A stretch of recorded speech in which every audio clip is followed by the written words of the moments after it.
A powerful event shook the world 20 years ago. That day marked the beginning of the dungeon story, marking the emergence of a new era. Kyo holds a photo of his sister Natsu, remembering her smile although he reached Class S. The regret still lingers in his heart as he stands before the glowing red portal.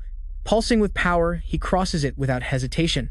Tightening his bracelet and activating his system, his status indicates he is a level 50 assassin, while wondering why he still clings to something that is gone soon after he joins his team, which is already waiting near the dungeon entrance. As they delve deeper, sinister growls echo through the green-lit corridors. Suddenly, a Class B shadow wolf emerges from the darkness.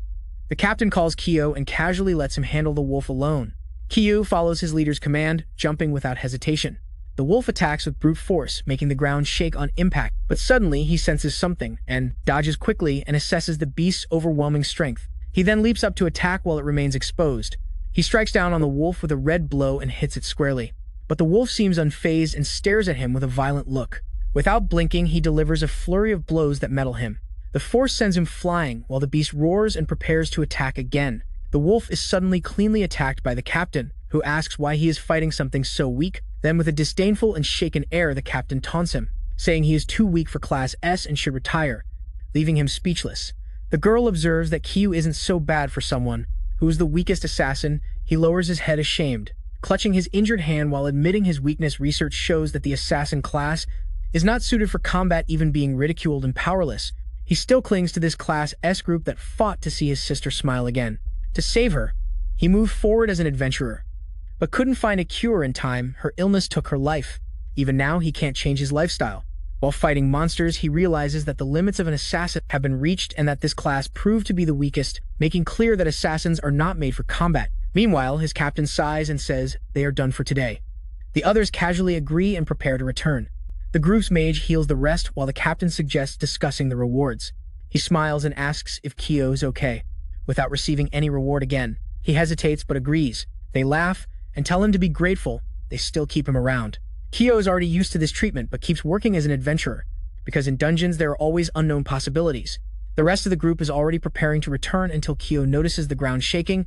A strange noise echoes from the gate until an imposing monster appears with radiant power, freezing him in shock as the enemy appears, revealing it is a Class S mechanical dragon called Culkin. The captain considers them a worthy challenge while Culkin goes crazy on them, and he feels something is wrong. As he grabs his weapon, noticing the monster is different from any other. He has faced the captain, advances and calls for reinforcements, until a huge lightning bolt crashes down and breaks his sword in half.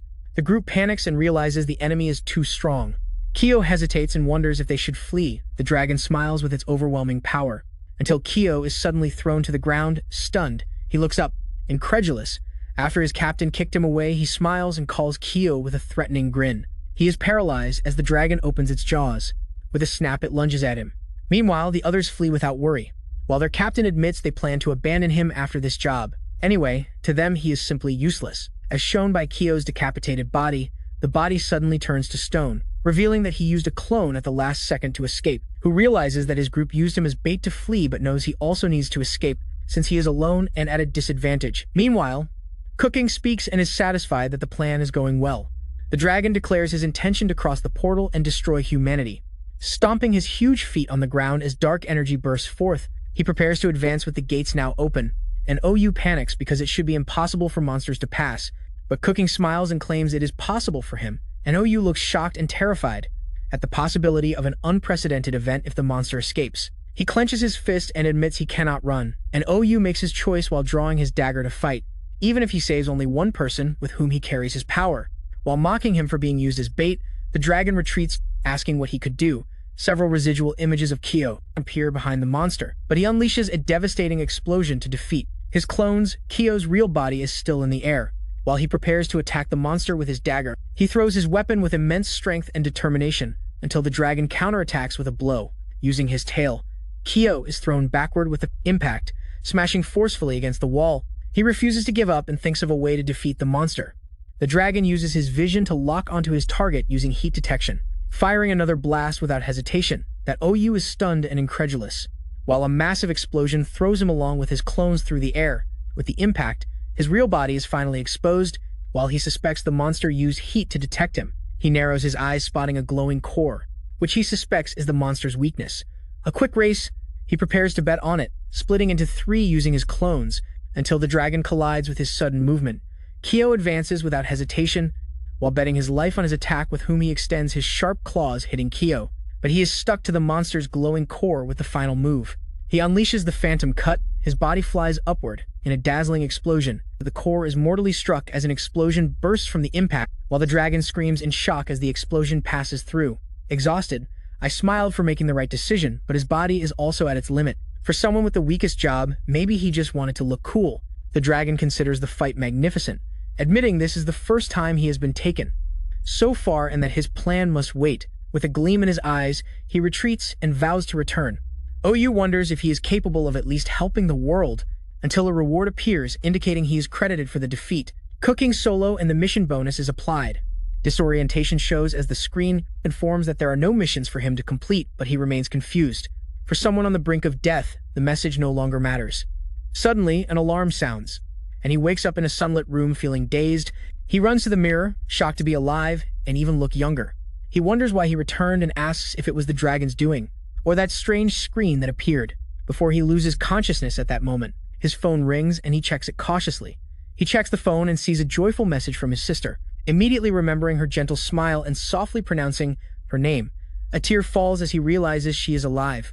He wipes away the tears and vows not to repeat the mistakes of the past. With unwavering determination in his eyes, he swears he will save Natsu. He breaks into the 4th floor of the hospital and sees Natsu, who raises her eyes, surprised as he calls her by name. He pulls her into a hug, amazed that she is real. She teases him with a touch of confusion, while a news report highlights a growing disease, still incurable, and researchers race to find an antibody. A silent civilian observes that there is no medicine that can cure her disease, while the right treatment will only exist in the future and will not be cheap, and this leads him to decide to become an adventurer. So he prepares to act immediately. Knowing that time is short, without delay he goes out to register. A new mission suddenly appears with simple objectives like running, doing push-ups, and greeting people. He looks confused upon recognizing the screen from the moment before his death, realizing it is linked to his reward for defeating Culkin, who he immediately decides to try to complete. He starts by greeting an elderly man who reacts with visible shock. The conversation flows smoothly, but he becomes visibly embarrassed as he walks away since he doesn't count unless he speaks loudly. The screen shows he completed only 2 greetings. He proceeds with the rest of the mission while finishing the climbs and the climbs. Shortly after completing the final greeting, the system notifies that he completed the mission and a reward is issued immediately. He is surprised to see a huge bonus since he has already reached level 3. This shocks him, since reaching this level normally takes 3 months, which leads him to realize something significant, that now he can aim for the strongest path. While a chocolate bar is taken by a lady, she rewards him with a bracelet in exchange for greetings later. He heads to the registration counter to become an adventurer. The receptionist hands him his adventurer bracelet and confirms his status as an 18-year-old youth of Class F. Seeing the result, he confirms that he is really at level 3. He is told he can choose his class using the bracelet. Knowing that each class has its own set of skills, which he confidently chooses no class, causing the spectators to laugh at his decision and mock the idea of completing more dungeons without a class. But he stands firm and believes that this path will one day be recognized as the strongest. Ignoring the warning and finalizing his class choice, without hesitation in a shop, he chooses a sword called Demon Bite because he feels confident in his strength. Despite the price, he buys it, knowing it is a necessary investment to continue his journey. He arrives at the beginner dungeon and prepares to enter.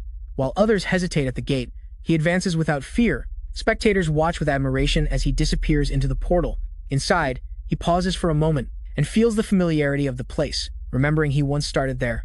Going straight into battle against a sticky Class F slime. His body feels light even without any skills, and easily defeats a skeleton wielding a sword, which before required all his effort now seems easy, and he finds success in his dungeon hunt while collecting colorful stones from the ground. These magical stones are powerful, beyond measure, and essential for energy production, where adventurers risk their lives inside dungeons just to obtain them. Suddenly he senses danger and focuses more. A rare Class E monster called Horus suddenly appears and is ready to fight him. Recognizing the threat, he advances without hesitation. Their weapons clash as the monster blocks his attack with its shield. Horus delivers a brilliant strike with overwhelming force, followed by a radiant sword slash, and then unleashes the dance of the sword from the elevated sky. Despite the barrage that counters each strike with precise and accurate blows, amidst the chaos, his calm grows and reveals the true potential of the classless path 15 years from now. He strikes the monster with mastery skill and compares the power to that of other classes. He collides with Oros in the air and instantly learns a new skill called Radiant Sword Slash. The rapid development as a classless adventurer unlocks another move called Indomitable Sword / giving him the ability to copy Oros' skill instantly. Since he has a high mastery skill, Oros is stunned and incredulous. While he believes he got lucky this time, he ends the fight with a final blow, scattering Oros' remains with a rare drop of magic stone. Hey, you watched the video this far? And until now, haven't subscribed to the channel. What's up with that? Dude, you're slacking, huh? Come on, my son. Subscribe so we can hit 100k subscribers. It will make me very happy. Class D, he returns early to the guild, which surprises the receptionist with his quick completion. She assumes he had difficulties as a classless adventurer, until he opens his bag and reveals a load of valuable stones, which shocks the receptionist. A man suddenly grabs Kyo's arm and questions him about defeating a rare monster despite his classless status, calling it cheating while attacking him. Kyo quickly suppresses and humiliates the arrogant adventurer, causing him to back off and question if he is really classless. Meanwhile, Kyo's reward is transferred without problems. Suddenly, an emergency mission is triggered, catching him completely off guard. He looks at the system confused and is surprised to find the mission is for him to sing passionately in front of the station for 5 minutes. He arrives at the square until the nearby people react with surprise. When he starts his journey, Kyo sings a dramatic song. Blushing furiously with embarrassment, he bows respectfully to the small crowd and thanks everyone for listening. The system announces the mission was completed, and he receives his reward, the ring evaluation. Excitement manifests after receiving the ring at that moment, noting that mastery is an indicator of how good the affinity with the weapon is. The stats and skills with the weapon are displayed, and he discovers his mastery is level 8, and he is proud. His plan works since his mastery would still be low. If he weren't classless entering a dungeon, he advances with the dance of the sword from the elevated sky. He tears a sticky slime of level F. Realizing how natural his movement now seems, he brandishes his sword confidently against the skeletons until he decides it's time to end the day. Checking his status, he sees he reached level 4. His stats show a general increase with his mastery, with the long sword reaching level 10, and he receives 4 bonus points for leveling up. Assigning all bonus points to luck, the stat jumps to 122.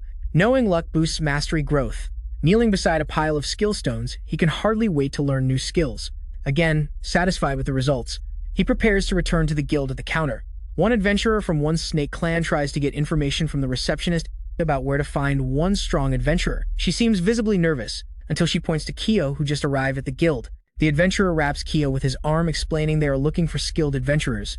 Kyo realizes they need him until the scout notices his bag full of magic stones. The scout seems impressed, but that he creates the expectation that he is just a rookie, but the scout says being a rookie doesn't matter, and what matters is talent. He introduces himself and says that they intend to conquer the highest level S dungeon of the Abyss, which surprises Kyo, knowing that no one has ever completed it.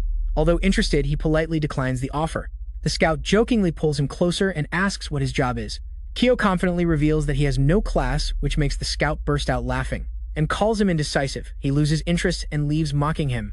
As he leaves, the receptionist apologizes for the rudeness, but that he doesn't mind instead. He opens his bag with a pile of glowing magic stones, which leaves the receptionist shocked. Meanwhile, a girl watches him from afar while the receptionist clarifies if he really has no class until the girl approaches and greets him softly. He wonders if he is interrupting, but she smiles and says no. He discreetly notices how beautiful she is while watching her. Alice, an adventurer from the Carnelian Raid clan, admits she heard him clearing a dungeon, and he confirms again that his job is classless. She approaches with a curious look, calling it interesting, and asks if being classless has secret advantages and/or simply answers that it is a trade secret. Funny. She praises his intelligence and says she likes him. Finally, she introduces herself and reveals being a Class S adventurer, asks Alice what she wants, until she casually replies that it is the same as the previous guy. Their eyes fix on him while she reveals that they also aim for the Abyss and want him as a companion. The piercing look reveals and asks if they still want him despite having no class. She smiles and says he is welcome as long as he is strong. Deep down, he decides to keep his mastery a secret and doesn't know what to do next. They shake hands firmly while he declares he will do whatever it takes to achieve his goals. However, she admits she cannot add a Class F like him to the clan, yet then offers an alternative solution, inviting him to a level D dungeon called Frozen Shadow. It is a privilege granted to Class S adventurers that allows even lower-level adventurers to participate in a higher-level dungeon. At the counter, the receptionist suddenly informs Kyo that she will transfer his reward while he checks his phone balance. Alice is shocked to see his beginner dungeon reward, while he asks her not to look at the phone as they walk away. She suddenly says she wants it as ugly, but he ignores her. He arrives at the entrance of the level D dungeon, crosses the portal and is immediately greeted by freezing winds and blinding snow. The blizzard pushes him. While he prepares to face the intense cold, visibility decreases with every step, and he murmurs that this was a terrible time to arrive. Suddenly, a growl echoes through the snow, and he turns alert.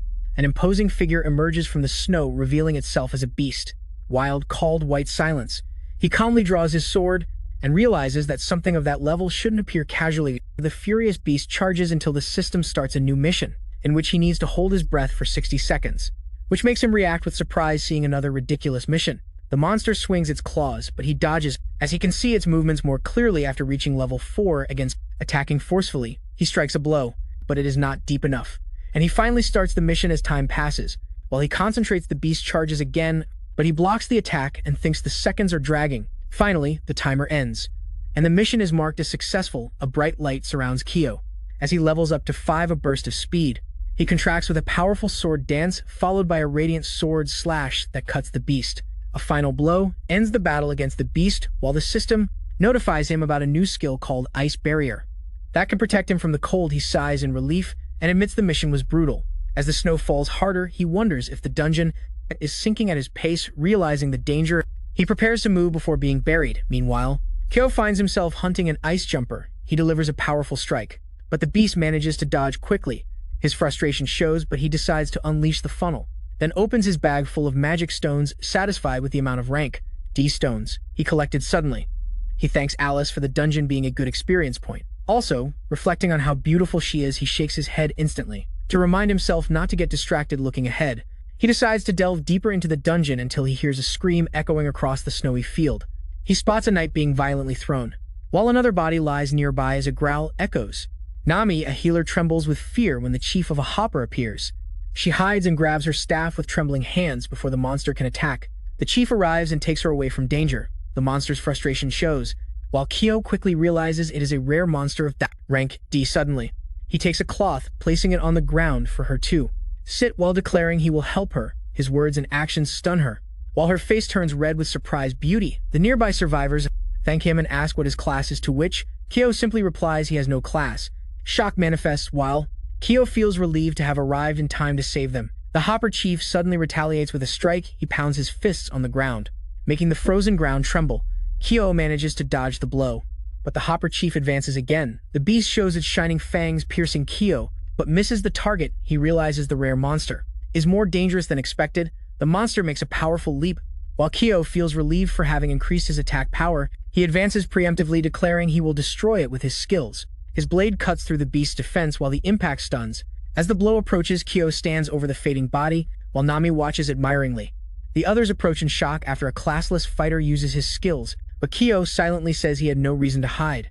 Turning to Nami, he asks if she can stand. Still disturbed, she looks at him with surprise. Kyo presumes she is a healer and asks her to help the wounded. She cries in shame until she starts healing the injured warriors.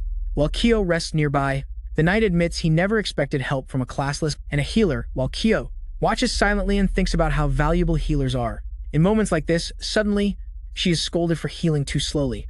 Another adventurer reprimands her for being negligent. After putting her in the group as a healer, she heals her discreetly, while Kyo observes that they ignore her value. The adventurer threatens to expel her if she doesn't improve, bringing her to tears as she begs for mercy. To her shock, who orders the adventurer to expel her. Nami is speechless until Kyo approaches and tells her not to waste her true potential. She raises her eyes wide with hope. Her face lights up, thinking he is proposing to her, but he firmly replies that she is wrong. He extends his arm and promises to make her the strongest adventurer. She is stunned by his presence, noticing that Kyo somehow feels different from the others. She grabs his hand while declaring that she believes in him. Their hands grip tightly as Nami's face hardens. While Cuties tells her to leave it to him, he waves casually since he still has things to do, leaving her confused. Later at the guild, the receptionist is shocked. Upon seeing a magic stone coming from the frozen shadow, she confirms that it is more than enough to promote him to class and make him eligible to enter a level D dungeon without needing an invitation. The receptionist admits she has never heard of someone without a class being promoted. Observing how class adventurers gain access to more level D dungeons and lose their rookie status, Ryo checks his reward on his phone and notes that the pace seems appropriate. He then decides to buy a gift for Natsu, leaving with a box of cupcakes. Kyo knocks on the hospital door and enters, while Natsu sleeps in bed. He stops upon seeing her resting and gently strokes her head. In his thoughts, He vows not to let her die again. He reflects on his recent encounter and thinks he was lucky to meet Nami early on, noting that her power will be crucial for Natsu's treatment. Opening the fridge, he tries to store the cupcakes, but finds there is not enough space, so he decides to eat half alone. But the nurse enters and believes the cupcakes are just for him. That night outside the hospital, who makes an unexpected phone call, informing that he had already completed his task. It is revealed that he is talking to Alice, who seems impressed. While thanking him for making her stronger, Alice lies on the bed and realizes he exceeded her expectations until she asks if he wants information about other dungeons, but he refuses. Instead, he mentions that there is someone he wants to train, and believes she can help. He describes Nami as a promising healer and wants her to join the necromancer. Alice teases him and calls his methods strange, but Kyu promises it will be interesting. He explains that the synergy between a necromancer and a healer can lead to exponential growth. She agrees to help, but reminds him that now he owes her a favor, awakening a memory in Kyo. While he leaves the situation to Alice, she accepts and says she will handle it, while leaning back with an ironic smile and calls him an interesting guy. Back at the guild, the receptionist cheerfully announces his promotion to class, and he responds coldly with a brief thank you. But she reminds him how hard it is to reach class, and how many give up before getting there. Unaware that he was a former S-class adventurer, suddenly everyone reacts with alarm. When Kyu steps aside, handcuffed men appear, who happen to be the Ravenna D-class adventurers, who committed crimes. The receptionist admits it is difficult to choose a leader for them, which causes difficulties. Suddenly, Kyu offers to take leadership. She is shocked by the offer, and reminds him how dangerous the task is, but says it is fine for him, knowing that this job will earn him money, and more importantly, that he knows how to deal with the Revenant. She is grateful for the help and hands over the official documents, leading Kyo to sign without hesitation. A sharp snap echoes when the control choker locks around a prisoner's neck. The guard explains that a button can trigger electric shocks through these collars, and divided by or receives the silver ring, shining threateningly in his palm, noting that even talented criminals, they can still be adventurers. He slides the bracelet onto his wrist and prepares to act. If anyone steps out of line, one of the prisoners smiles and asks if they still have human rights, but the guard tells him to shut up. They ask Kyo's name and casually mock him behind his back. He responds coldly and says this will be their last conversation. Then the last bonds follow the crash. They enter the portal of the burning dungeon, while one of them inflates flames roar. As they enter the depths of hell, a rank D dungeon, complaining about the arduous task, the group advances. But one of them sees the situation differently because the job can actually be an opportunity. His attention is diverted when he advances calmly and confidently. The prisoners smile menacingly as if something is already planned, while instinctively he grabs the control ring. But it doesn't activate, to his shock, with an ironic smile. One of the prisoners rips off the collar, falling in pieces to the ground. Ryu narrows his eyes while one of the prisoners laughs and declares he holds no grudge, but plans to kill him anyway. Flames swirl around the condemned as he advances with murderous intent. Kyo's system is activated and issues an emergency mission, which consists of defeating all his enemies, making him realize that the system is in tune with the moment of his situation. The battlefield breaks into chaos as the monster floods the scene. The rank D fire slither monster breaks through the flames. With sharp teeth, the monster advances, while he remains alert, seeing it heading toward the prisoner. He throws a punch at the monster, mocking its weak presence. The prisoners declare that their rank D power puts them close to rank C, while he discovers that the prisoner is of the fighter class, which makes him realize he can win the battle. A massive explosion breaks out as the prisoner charges his energy, jumping forward to attack the enemy, who ducks as the ground shatters behind him from the impact. Pieces of stone fly through the air as the explosion grows, who raises his eyes, surprised by the overwhelming force. In the distance, the fat prisoner picks something up from the ground, revealing it is a locked briefcase with dangerous weapons inside. He grabs his spiked gauntlet and puts it on his arm with a confident pose. He declares they are unbeatable, that either focuses, and says the truth will be revealed if the magic stone is used. Noting that the warrior class is not compatible with the equipment, the prisoner's attack hits hard and makes the ground shake beneath them. That he explains that the fighter class specializes in devastating attacks as well as extraordinary defensive capabilities. The enemy smiles while he thinks carefully until drawing his weapon and recognizing their limitation. He knows the fighter class has a disadvantage in proficiency and believes there is still a chance to win. Focused practice. He prepares to act and chooses the skinny prisoner as his first target, who moves into action to counterattack. However, the skinny prisoner laughs frenetically until he realizes something is happening. The fat prisoner attacks from behind, making him fall to the ground, which he reflects on. That fighting three high-ranking fighters is difficult, but he can feel the difference in proficiency. He grips his weapon tighter and advances. While the leader narrows his eyes and recognizes Q's strength, he shouts for everyone not to hold back, ordering them to give their all and activate a skill. The The three activate physical enhancement. While their bodies glow, Q suddenly receives a notification of a new skill, while his enemy mocks him for having no class. However, he advances without hesitation. His blade cuts the enemy, until the skill notification confirms that he also acquired the physical enhancement and strikes the enemy with his flaming sword. Delivering a precise blow, Kyo declares that he finally fell. Noticing that his proficiency was activated just in time, the fat prisoner advances and shouts in anger, but Kyo counterattacks with a celestial dance. The fat man is shocked to see the technique of a monster. While Kyo raises his weapon and maintains focus, the fat man crashes into a huge rock. With his face full of confusion, he jumps high into the air. Preparing his blade, he channels energy for a powerful strike. Finishing his second opponent, he marvels at the jump powerful that he had just made. The last enemy realizes the versatility of the physical enhancement, which leads him to retreat, terrified and confused. Not understanding why someone so strong is panicking with him, he shouts that this was not part of the deal. Kyo narrows his eyes, until someone suddenly grabs his feet. Kyo looks alarmed, while the fat man down below shouts his vow to escape to the free world. The enemy shouts to his ally to hold firm. While throwing forward, Kyo is thrown to the ground after a brutal bat that makes him fly. The leader smiles confidently as Kyo realizes the strength of that blow. He begins to gasp until the memory of Natsu in a hospital comes to mind, a spark inside him igniting awe. Catching him off guard, he plants his sword in the ground and refuses to fall, remembering his promise to save his sister. This time, he silently apologizes and draws power again. The physical enhancement is activated as his energy increases. With fierce determination, he fixes his gaze ahead.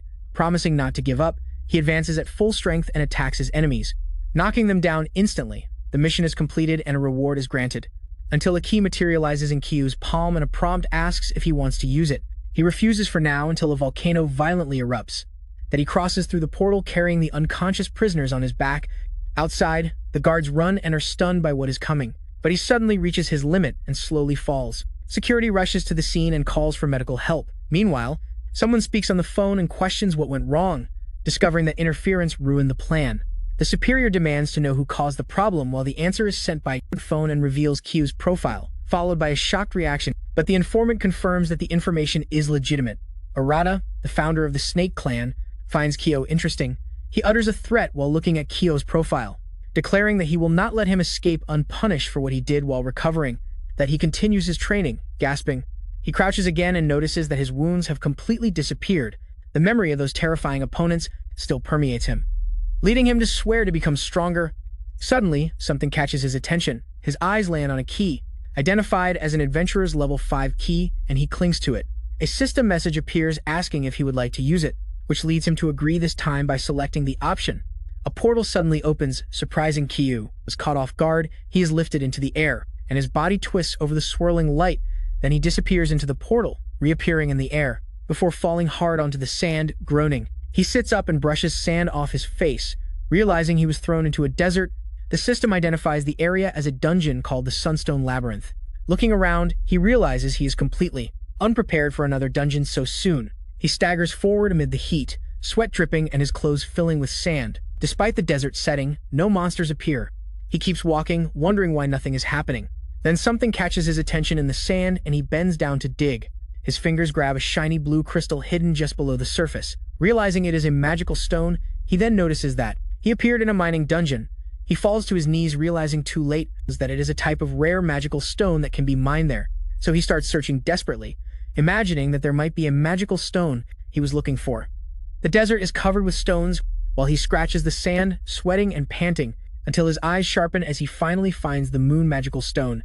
His excitement shows as he holds it, hopeful that he can finally cure Natsu's mysterious illness. He never imagined that the key to the mission would lead him to this. The previously unknown illness is now called magical vortex, and there is only one cure. What Natsu needs is a medicine made from moon magical stones, and he needs 10 of them. He stares at the stone and declares he will find more no matter the cost. Furiously licking his lips, he searches under the scorching sun, panting.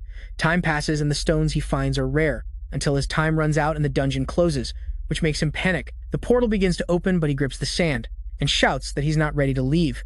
The stones he collected are far from enough despite his efforts, until he is forcibly pulled out of the dungeon back to his room. He punches the floor and screams in frustration, begging the system to send him back. Realizing that the time was not enough after all that searching, he only found one. He closes his eyes, Remembering the first time he got the key, he observes his desire to return to the mining dungeon, aware that the activation condition is dangerous.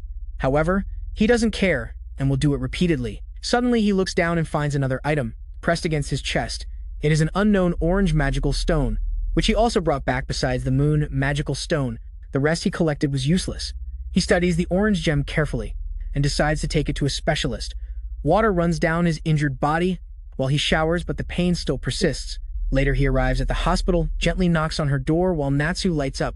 He smiles and says he brought a gift for her, which ends up being the moon magical stone. She looks at it with a soft expression, but suddenly says maybe she doesn't need it. His face twists in confusion as she jokes that it's a bit awkward. He quietly says he will get back to work and starts to walk away. At the door, he turns to ask if she really doesn't want it, and she simply confirms. Leaving the hospital, he grabs the necklace around his neck and heads to the evaluation department, where magical stones are inspected. He is greeted by the merchant with a sinister smile. Despite his suspicious appearance, he claims it is top quality. He immediately notices the moon magical stone and calls it rare while asking if he knows it. But he places the unknown stone on the table, prompting the merchant to pick it up and examine it under a lens. His attitude changes, leading him to notice it. Hearing that it is an extraordinary product, it is revealed that the magical stone can add special effects to weapons, causing him to remember his past life. When he discovered it was an enchantment magical stone, the merchant assumed he didn't consider them particularly rare, revealing that the Amba magical stone taken from a special monster can enchant a weapon. The merchant asks Kyo if he knows what happens next, revealing that he won't need to work anymore. The comedian questions Kyo's indifferent reaction and then tries to convince him, repeating that he won't need to work again.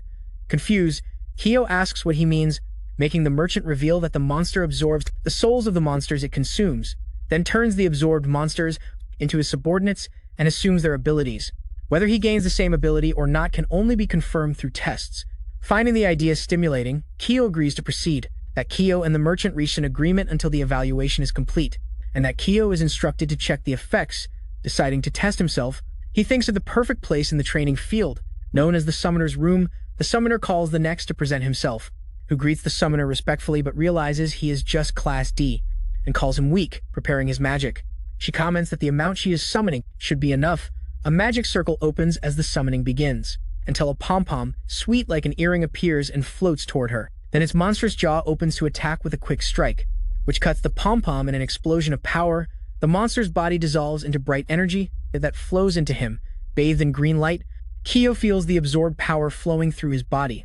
The summoner watches in shock, while the system records a point of absorbed magical defense. Checking his status, Kyo is surprised to see the change.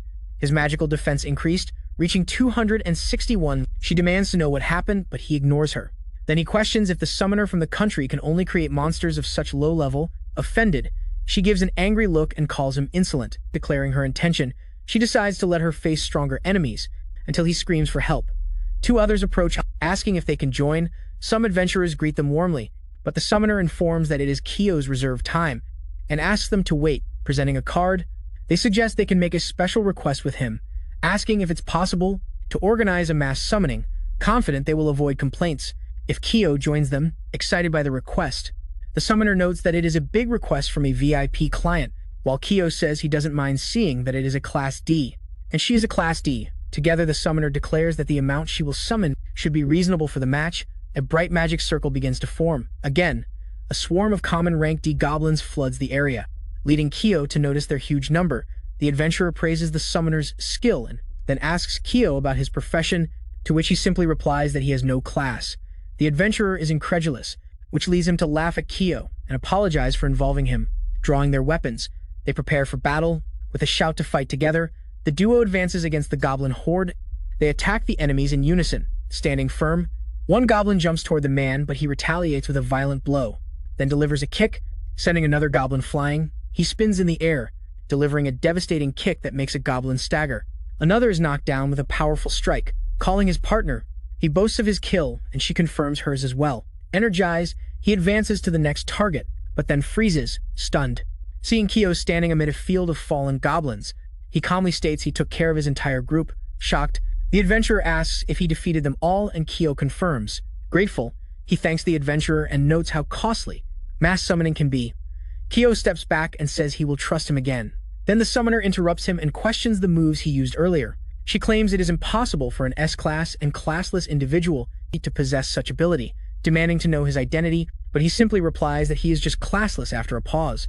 She orders him to go back and promises to summon even stronger monsters next time.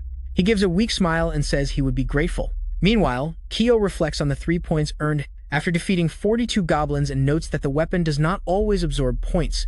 While taking a bath, he realizes that the more he fights, the stronger he becomes. Recognizing that it is a terrifying weapon, he finishes and leaves. A man suddenly approaches, asking if he is an adventurer, and he confirms. He is informed that an overflow has just occurred, and all adventurers are being mobilized to support Milo. He remembers that a dungeon overflow happens when monsters invade the human world. Turning abruptly, he sees an emergency mission being initiated. Kyo's animation shows, upon receiving a new and interesting mission, he eagerly awaits exclusive rewards.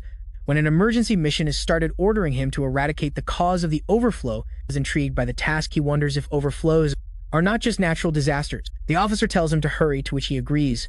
He starts packing his belongings, but the officer panics. He tells him to hurry. The scene shifts to Shibuya, where chaos settles. Terrified civilians run as monsters attack, forcing people to scatter in panic. The girl screams as she trips on the ground. A goblin jumps on her with weapon raised, but she is saved when his head is chopped off instantly. Confused, she looks up and sees Kyo standing beside the fallen monster. Relieved, she thanks him and calls him a swordsman, but Kyo replies he has no class. Leaving her shocked and speechless, frightened, she runs away while he questions her reaction moments later. Buildings start burning amid the chaos. A powerful figure throws an adventurer against a wall while a dark presence emerges. The monster attacks its prey before revealing itself as a Class D goblin. Shocked spectators exclaim in disbelief at its appearance. As panic spreads, a man screams he does not want to die and tries to flee. An adventurer says those who want to flee should go ahead while he stays to fight, until Kyo arrives and introduces himself as a classless S-class adventurer. The adventurer panics and fears Kyo will stop them until a vehicle rushes. With immense force in his direction, he barely manages to dodge. While Kyo jumps onto the car, the hobgoblin watches with a threatening smile and laughs at the chaos they cause. It is revealed that hobgoblins have high attack power but lack intelligence, and he tells the adventurer they must finish this quickly. While trying to get his attention with the plan set, he advances toward the enemy. Shocking the adventurer with his recklessness, the goblin realizes he is being pursued. He calmly watches the creature advance, while the adventurer understands the plan. Taking advantage of the opportunity, the man stabs his weapon into the goblin's back. The goblin turns to the adventurer, trying to hit him with his weapon, but Kyo delivers a powerful blow that absorbs 1 death attack point and asks the adventurer if he can still fight. The adventurer confirms with renewed determination, while grabbing Kyo's hand until something catches his attention. High-class adventurers begin to arrive to join the fight. While the adventurer insists his role as a low-class adventurer is to protect civilians, but Kyo runs off anyway and ignores his reminder. Desperately waiting, the adventurer chases Kyo as he slips away. Kyo approaches a restricted area filled with energy. In front of him, the entrance to the Hilo dungeon pulses with power. While a heavy breath catches his attention, Kyo asks the adventurer why he followed him, and he admits it's because he was going alone to a dangerous place. Dangerous that, or... He thinks about the next words and tries to be humorous, but the adventurer replies that even being strong, it's still dangerous to go alone.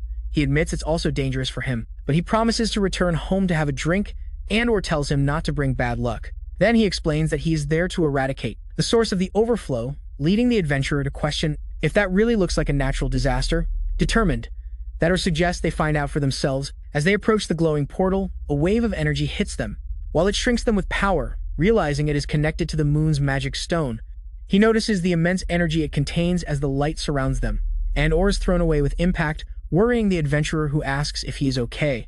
The portal continues to crackle until a figure appears, terrifying both.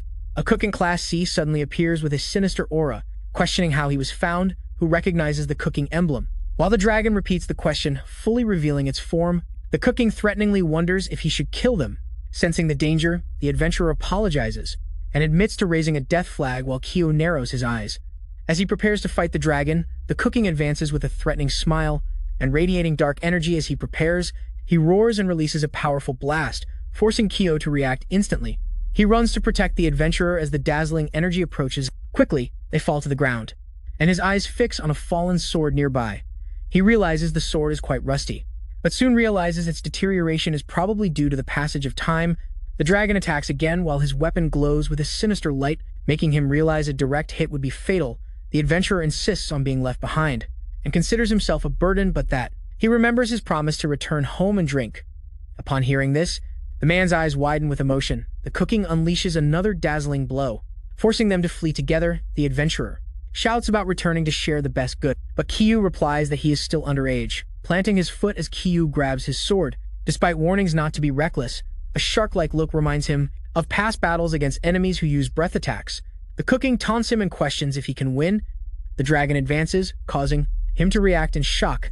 He moves quickly to intercept the attack. As he advances, he shortens the distance with his sword raised. While preparing for the strike, Yo notices the dragon's resistance.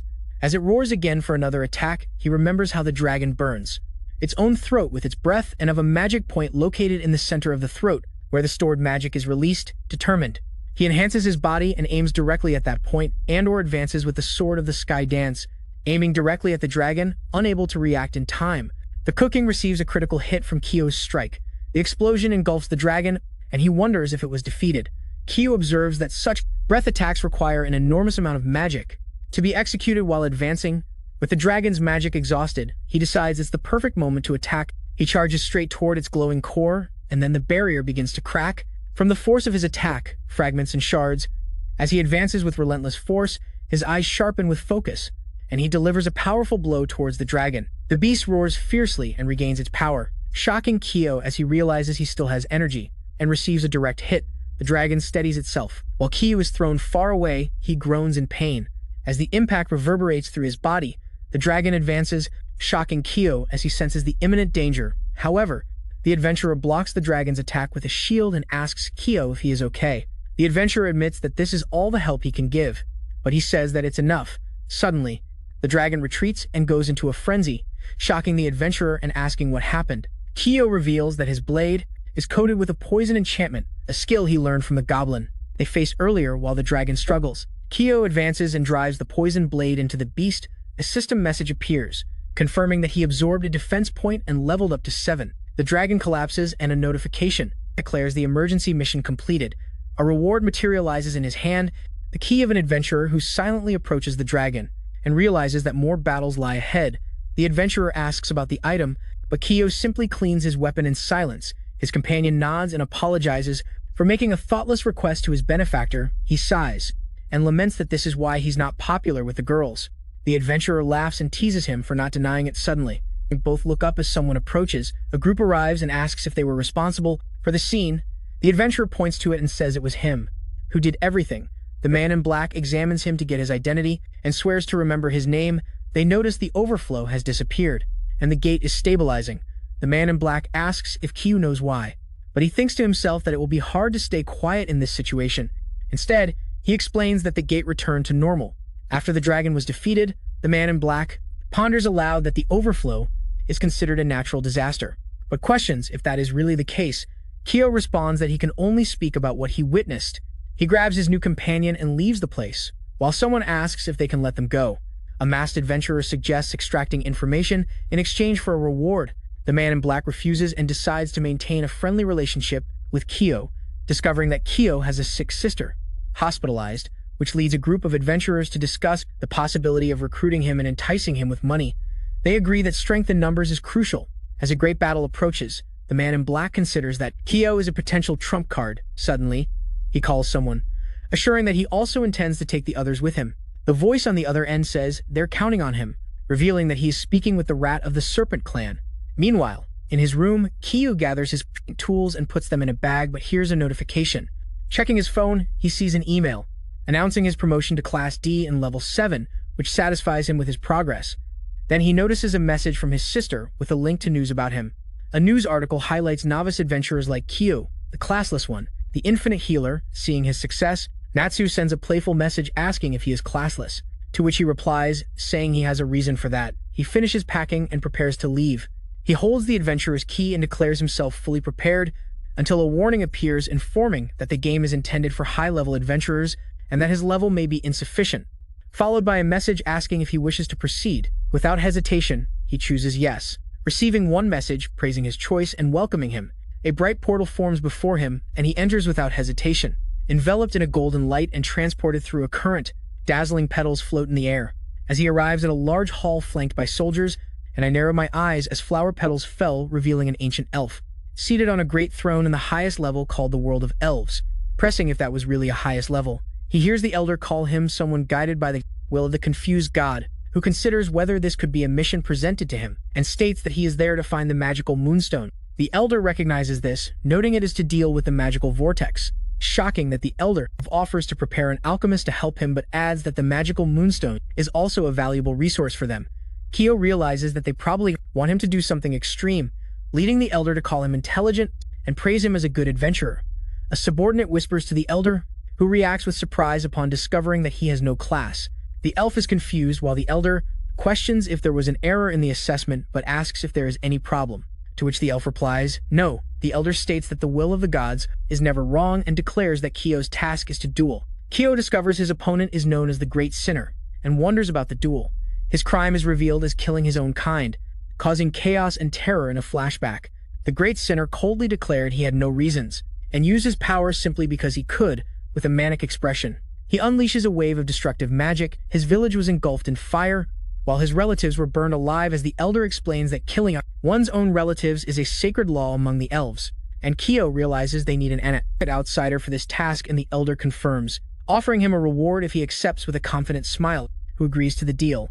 The elf seems unsure about his highness's decision, but confirms the agreement while shaking the elder's hand. He says the duel will take place tomorrow and grants freedom to explore the city. Until then, surprised that he enters the bustling city of the citizens of the world of elves, a woman warmly greets him and offers to guide him through the city as they walk. He wonders if this is really a highest level, and she explains that it is, but that it is special. She adds that it has been 10 years since a stranger's visit, which leads Kyo to ask what happened to that person, to which the woman responds frighteningly that he died. Kyo talks to himself and finds her reaction scary until elves start clapping, which catches his attention. The woman notes that there seems to be an event, leading her to suggest taking a look around, and he agrees. An artist draws the crowd's attention, inviting them to watch a magic show. With a flourish, he casts a spell. A skill enhancement, followed by a flaming fireball. The fireball flies high and explodes with great force, surprising Kyo with its power. The artist explains it is a magic that temporarily increases someone's magic and skills. Receiving applause from the audience, the woman adds that this enhancement magic was invented recently. I acquired the skill of skill enhancement and consider it a useful start as night falls. Her guide ends the tour and he expresses interest in seeing more. If there is time, with a knowing smile, she warns that it depends on his survival the next day. Kyo's gaze sharpens before signing to the guide and walk down a dimly lit corridor the next day. His footsteps echo as he emerges into a lit arena, drawing the attention of the gathered crowd upon spotting something ahead. He reacts with surprise. The Great Sinner finally reveals himself, entering the arena exuding a threatening aura, and realizes he is different from the rumors as the Great Sinner confirms that killing Kyo will suddenly free him. He gathers dark energy and begins casting a powerful spell. Kyo realizes in shock that his opponent has changed the weather. The Great Sinner declares that a festival must be grand and begins conjuring grand magics. With an ironic smile, he orders Kyo to become food for his conclusion, a sphere of magic. Aquatic forms in the hands of the Great Sinner, a door releasing the spell, a quantivalerium. The torrent advances toward Kyo, engulfing him in a devastating wave. He struggles as the water swallows him. Kyo is perplexed as the water falls on him, realizing the rain falls only around him while he fights to move. The Great Sinner gathers a swirling mass of purple energy. In his hand, with an ironic smile, he conjures Viscera Noctis. Dark energy swirls at Kyo's feet, causing him to hit the ground hard, making him gasp in shock as the muddy water drowns him like quicksand. Realizing it is an unknown magic, he grits his teeth in frustration. Kyo holds his hand on the ground to avoid drowning further. While the crowd erupts in applause, the Great Sinner mocks him, saying his attack is only the opening act. Laughing, he taunts him for falling into the trap. Meanwhile, the elder watches and says it was too much for a mere human, but it's not like one of them is dying. Determined not to die without a fight, Kyo activates the moral body enhancement. He endures the pressure, channeling his energy, straining himself. Kyo forces himself upward and breaks free from the mire. The opponent's eyes widen in surprise.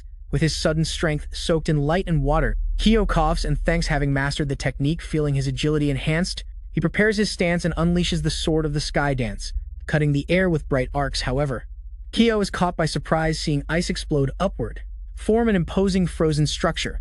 The Great Sinner mocks and says human magic can only go so far. Cold winds surround him as frost spreads over his feet. A passive skill called Ice Deposit Guard activates, granting cold resistance. Suddenly, the Great Sinner raises his hand, gathering power. While telling him to recognize the difference in levels, He releases the spell Heimer's crystals and sends a wave of magic downward. Shards of ice rain from above as Kyo prepares. Suddenly, energy bursts as Kyo takes the full hit. The crowd watches in shock as the impact shakes the arena, until a huge crystal formation erupts from the attack. The crowd applauds while the great sinner considers the duel too easy, confident this will free him from accusations. With a sinister smile, he asks the elder to agree with him, but remains silent as sweat drips down his face. Suddenly, an explosion of power breaks out, leaving the great sinner with wide eyes and in shock. The spectators turn their attention back to the frozen formation, which begins to crack with heat coming from inside with a fiery roar. He releases the glow of the flaming sword. The flaming strike breaks the ice, freeing Kyo, leaving the great sinner impressed. For having resisted the attack, Kyo evaluates him and realizes he is not the powerful type, despite appearances making the duel interesting. The great sinner prepares for another attack, asking if he should increase the power. As energy crackles in his hand, Kyo recognizes his ability, but is surprised to think that he can still get stronger. He admits that he cannot withstand many other attacks, and thinks of a countermeasure determinedly. He tries to remember how to deal with elves from a past encounter. He met a clumsy elf in a dungeon whose hair caught on fire with his own magic, which made him flee in panic. He is sure that his opponent is mistaken about him, and suspects that he does not know how to use magic. Understanding shines in his eyes as he formulates a plan while the crowd cheers excitedly around. The great sinner accuses him of having the audacity to look away, attacking with an energy ball in his hand, but who approaches him with his sword. The latter activates the moral body enhancement, but the great sinner manages to dodge the blow, and he strengthens himself once again but dodges quickly. With an ironic smile on his face, he does a backflip in the air, landing crouched and mocking the clumsy technique of that. With a threatening smile, he asks if that is his full power. However, that one smiles subtly until his long hair sways as he balances. The crowd sighs, making the great sinner clutch his head in disbelief. It is revealed that elves can manipulate powerful magic through their special hair, holding a strand in his hand and asking if that is correct.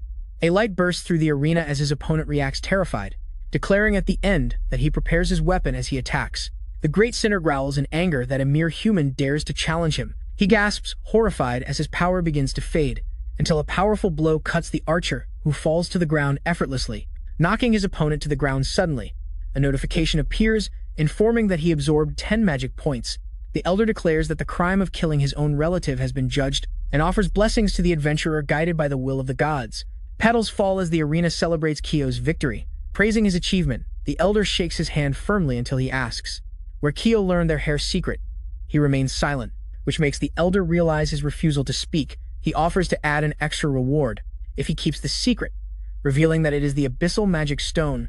Upon recognizing it as the magic stone from the final dungeon, he is surprised by the weight. The elder tells him to take it to an enchanter to learn how to use it. He hesitates suddenly until he gets the assurance that he will fulfill his promise. Petals fall as the elder hands over the promised moon magic stone.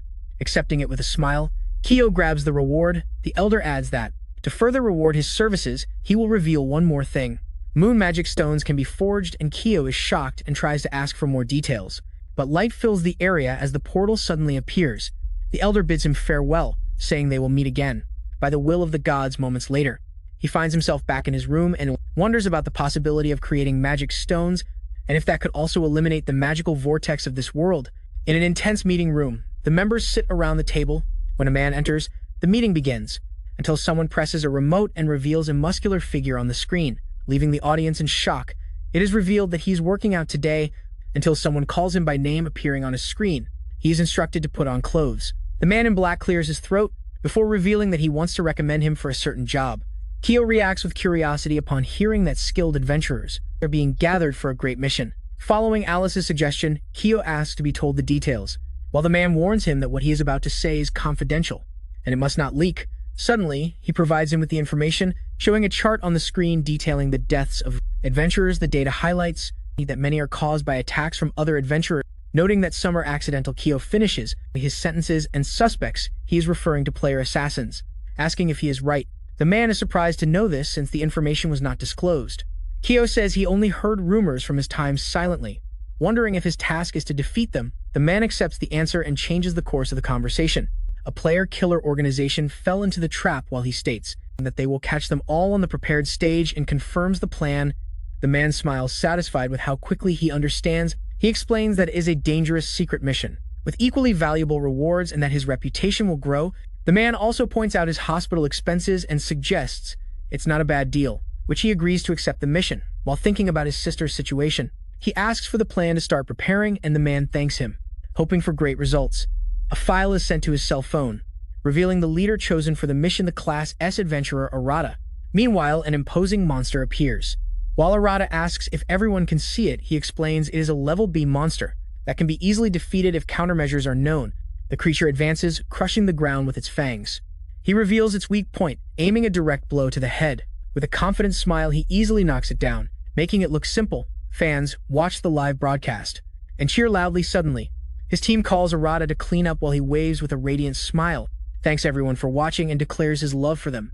Arata throws himself into the chair with a groan, grumbling about the difficulty of being an idol, only to hear that he should be careful with what he says. They receive a message that Arata suspects is from his clan. The text reveals that the officials fell into the trap and that everything is going as planned. The sender ends the message, wishing that he enjoys the rest.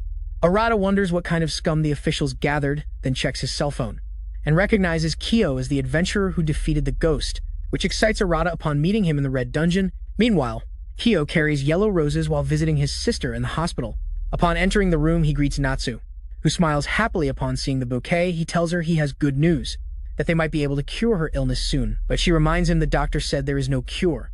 While gently holding her hand, she smiles happily and says she believes in him. A nurse watches the conversation while Natsu flips through a book and notes that yellow roses mean love that fades, causing Kyo to step back, disappointed in himself. At sunset, Kyo makes a phone call and talks about the job that was offered to him. It is revealed that Alice is on the other end of the line and says she will be happy if he accepts, although she can't attend this time with him, and assures that there will be many skilled adventurers, especially Arata and Hina, both known for their strength.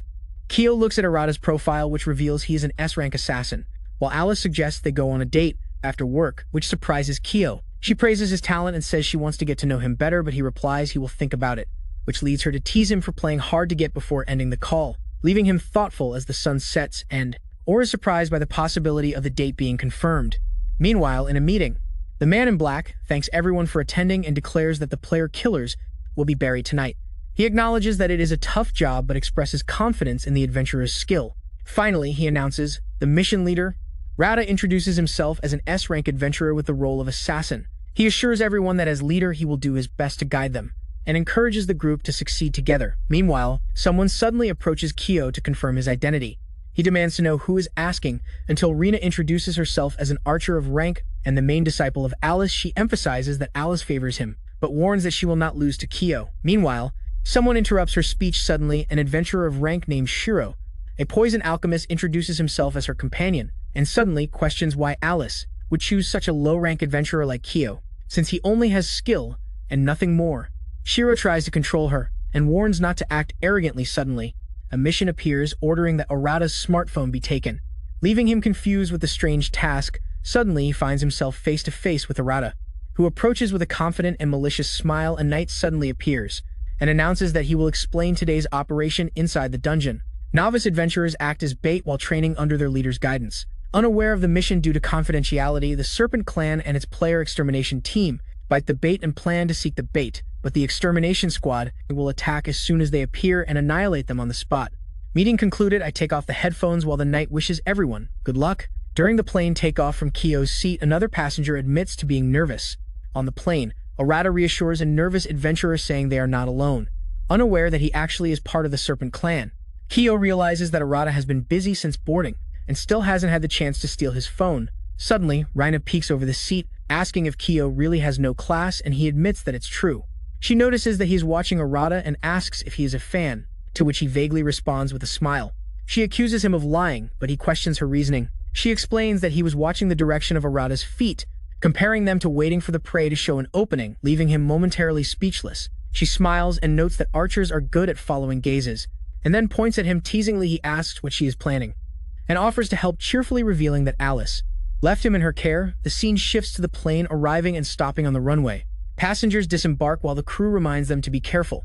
A sudden bump startles everyone and Rina apologizes. After bumping into Arata, he checks if she is okay. While Kyo finally makes his move, Rina greets Arata excitedly to distract him and declares she is a big fan, who reflects that his past experience as an assassin unexpectedly proved useful, so his mission is completed. He grants the skill cat's paw. Observing the lively Rina, he realizes she is impressive in many ways. and then notices something surprising on the device in her hand. He examines the phone closely, discovering significant information that leads him to understand the situation. The scene shifts to a trail in the forest, with a glowing portal ahead while nearby. A frightened animal reacts to the sudden gust of wind. A vehicle approaches the forest portal, and the passengers get out while the man in black meets the adventurer. He states that if the information is correct, the targets are just ahead, and gives the order to eliminate them, promising to eradicate evil. The group unites with determination as they walk together. Nina asks if Kyo's information is really reliable.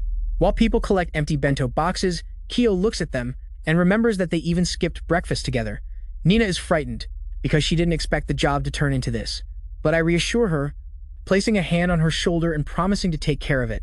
She snorts in response, provoking her despite lacking class, and wonders if that job might be the strongest. Clenching his fist, the rat protects everyone's rear guard. The group advances with a war cry, drawing the attention of the duo watching with an ironic smile. The rat sticks out his serpent tongue, provoking a shocked reaction from Hina as he approaches the glowing portal, who asks him to calm down and calls her capable, and she snorts quietly as he passes by. Realizing why Alicio finally praises her, they reach the highest-ranked Mora of the old city. The group crosses a red bridge near the gate. Suddenly, an explosion breaks out in front, shaking the trees and blocking the path, while some prepare. A scream echoes through the golden forest. A group of intimidating figures appears as one of the adventurers demands to know who they are. But the woman in purple quickly attacks, her strike sending a man flying, leaving him unconscious instantly. The fallen adventurer's allies retreat in fear, while the man with the eye patch smiles, declaring it's time to have fun. The rat comments that they arrived just in time, drawing the enemy's attention. The extermination squad unites and declares they will not let the attackers proceed. The rat apologizes for the wait, while the adventurers celebrate their presence and convince themselves they are safe, while others remind them that they are also here to fight. Purple energy suddenly appears on the head of one adventurer, causing him and the others to writhe in pain. The adventurers collapse and their bodies go numb, shocking the watching adventurers. The enemies smile, while the group bursts into ironic laughter until the rat finally reveals his true face, provoking cries of confusion from the fallen adventurers. He declares that evil is everything born from weakness, striking the adventurer with brute force. Revealing his identity, the rat mocks those who gathered without knowing his true nature, proclaiming to be an S-level adventurer, influencer, and founder of the Snake Clan. The crowd reacts in shock as his words sink in. The enemy mocks the futility of resistance and states that no one can defeat Arata. Agreeing, he declares that the weak must be exterminated, driving his weapon into the ground with a brutal strike until a loud thud reverberates, drawing the attention of the adventurer and Arata. It turns out Kyo blocks his attack just in time. Arata is surprised and questions why he is still so spirited, holding Arata's phone, who calmly says he lost his appetite. Arata casts a tense look while he reflects that she never imagined it would come to this point. Arata's lips curl into a smile, and a sinister laugh escapes like a serpent as he remains on guard. While Arata realizes their plan was discovered, Arata taunts him for being a compulsive thief, noting that he didn't share information with anyone else, and that he couldn't believe it without seeing the full situation. In silence, he agrees with Arata's assumptions. He remembers not being able to unlock the phone to see the complete messages, which makes him fear there may be other conspirators. Concluding that they could not trust the entire subjugation team, Rina admits she had a hunch. She points to Shiro and accuses him of being responsible for poisoning the food. What makes him smile and reveal a vial in his hand? She admits the plan was a bit wrong, until applause echoes as the rat approaches with a smile. He praises them but questions what they can do with only 2 people. He mocks them even more, pointing out that one of them is just Class D. The enemy laughs confidently with his group behind him. While Rina tries not to fall into despair, she offers to buy some time. Wielding her bow, she orders that the truth be reported to the authorities and Alice, but he immediately refuses, which shocks her. He says he was hired only to deal with player deaths, but she questions what a mere Class D adventurer can do. However, he tells her not to worry and asks her to inform the authorities, and protests, reminding him that Alice asked her to take care of him. Seeing her determination, he praises her for her sincerity. Meanwhile, Arata appears behind them and asks if the conversation is finally over. He is caught by surprise, realizing it was an assassin's movement skill. He recognizes it was a shadow step. Arata calls him and says he has been interested in him for some time with a cold statement. He swears to kill all the adventurers present, leaving none alive. The crowd gasps in fear as the rat approaches bowing. He taunts Kyo and asks if he thinks he can stop him. Turning to his allies, the rat shouts for them to join him and encourages them to let loose freely with an ironic smile. He asks them to make sure to entertain him well. A dark energy surrounds him as he disappears with his shadow step while he notices the enemies behind him. Suddenly, Rina appears in front of him with her bow. With a powerful strike, she sends several enemies flying. They fall hard to the ground, one rolling away, while more enemies advance, but Rina prepares her arrows. Once again, an enemy tries to attack her, but she readies herself in challenge until Kyo draws his sword and calls her name. In a quick strike, he sends several enemies flying, leaving them screaming in pain.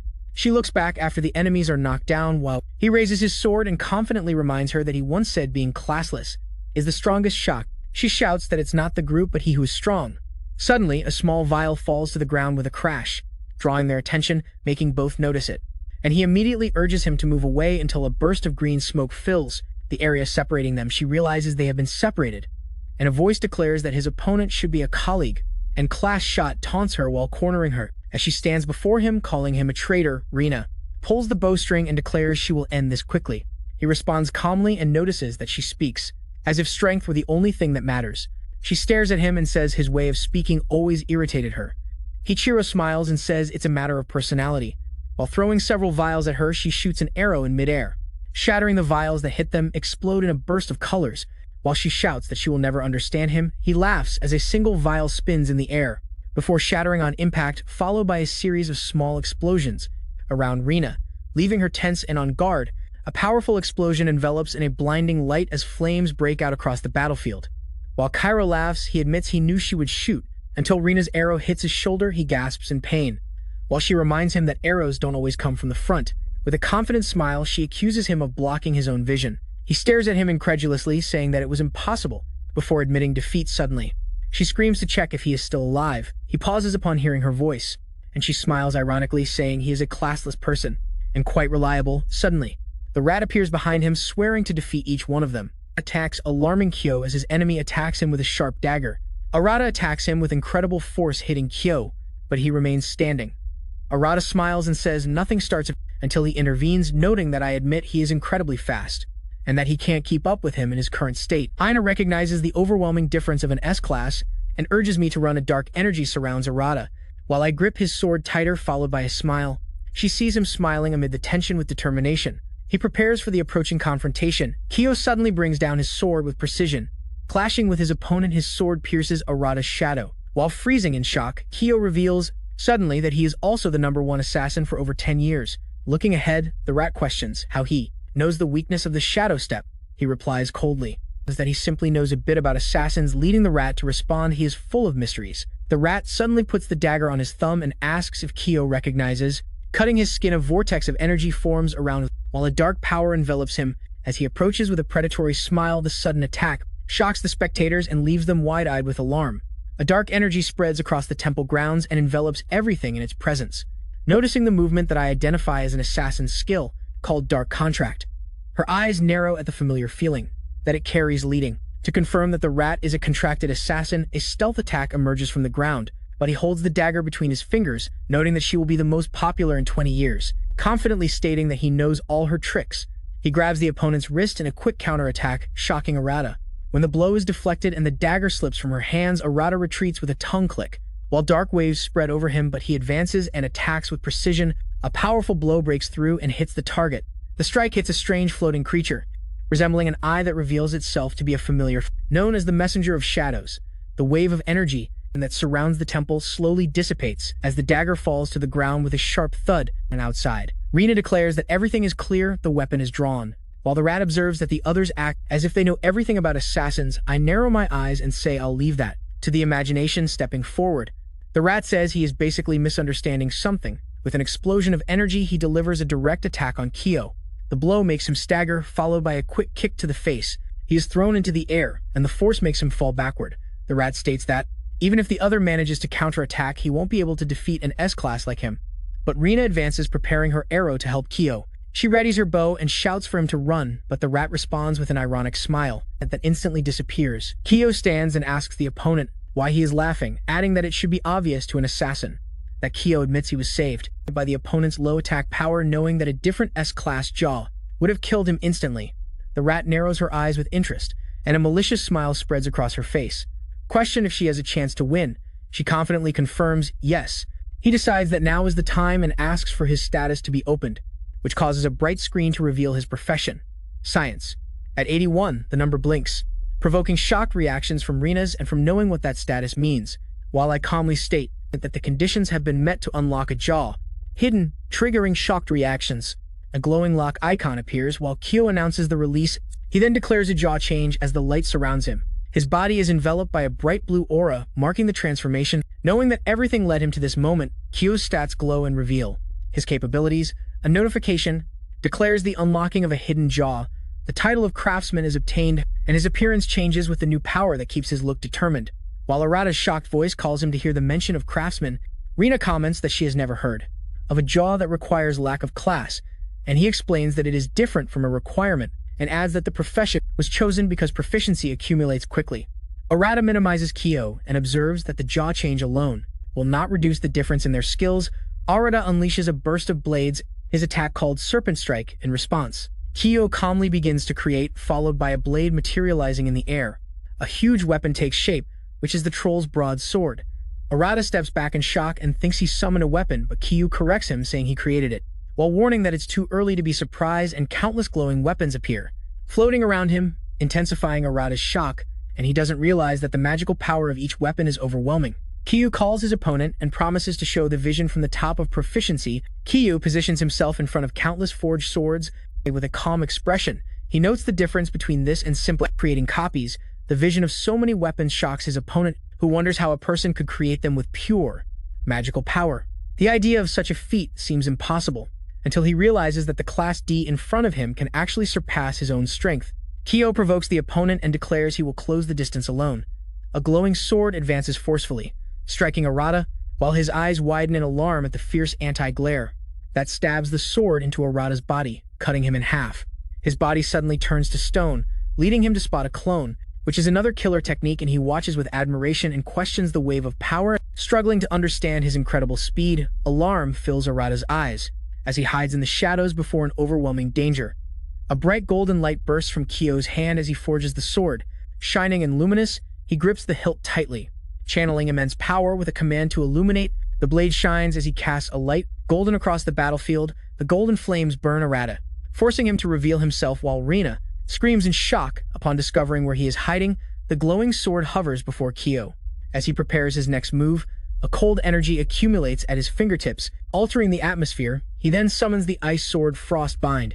Arata freezes in shock as huge ice blades surround him from above, and countless swords are suspended in the air, ready to attack. They descend in a deadly barrage. While Arata tries to escape the sword blades, he is hit as he moves quickly to escape. A scream of pain echoes as the ice strikes Arata, who stares incredulously and demands to know what he really is. Confusion grows as he wonders how an assassin's skills can be broken so easily. I remember that your enemy's attack and defense are low, with mobility also blocked. He tells the opponent that there is nothing more he can do with a cold look. He declares the fight is over, but blades materialize in the air, surrounding the battlefield. Panic shines in the opponent's eyes as he tries to breathe, making the rat curse in frustration. With nowhere to escape, the rat screams as the attack approaches. Dozens of swords hit him and pin him to the ground. The crowd watches in shock at the brutal display. Amidst the floating swords, he challenges anyone who dares to continue. A dagger slips from his hands, causing the remaining fighters to surrender. Silence settles as all eyes turn to him. The crowd erupts in applause and celebrates the victory. Ina immediately gives an antidote to an ally and tells him to drink it properly. Suddenly, she turns to that, noticing how impressive he suddenly became. He calmly reflects on the enormous amount of magical power the fight demanded. Leaning against the fence, he admits he may have overexerted himself. Her hand rests on his side. As she gives him a simple compliment for his efforts, she asks about the incredible power he just demonstrated. And he says he already explained it in private. He notes that it's no surprise no one knows about it at this time. Even 20 years later, such knowledge could only be obtained through Class S connections. She wonders how he plans to explain this to others, suggesting he claims to be a Class D who switched to his secret profession and defeated a Class S assassin. She thinks it wouldn't be surprising if the news caused a big stir. See you tomorrow. He asks if it's dangerous, and she warns it's too dangerous, enough to turn the world upside down.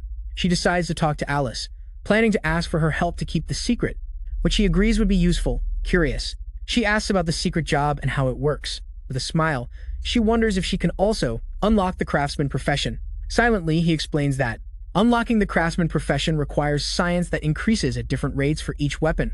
Among them, great swords are especially difficult to and hands for the technological greatsword craftsman. Special missions and the knowledge he carried from his past life are necessary. Even if he shared this information, he knows reaching it would still be extremely difficult.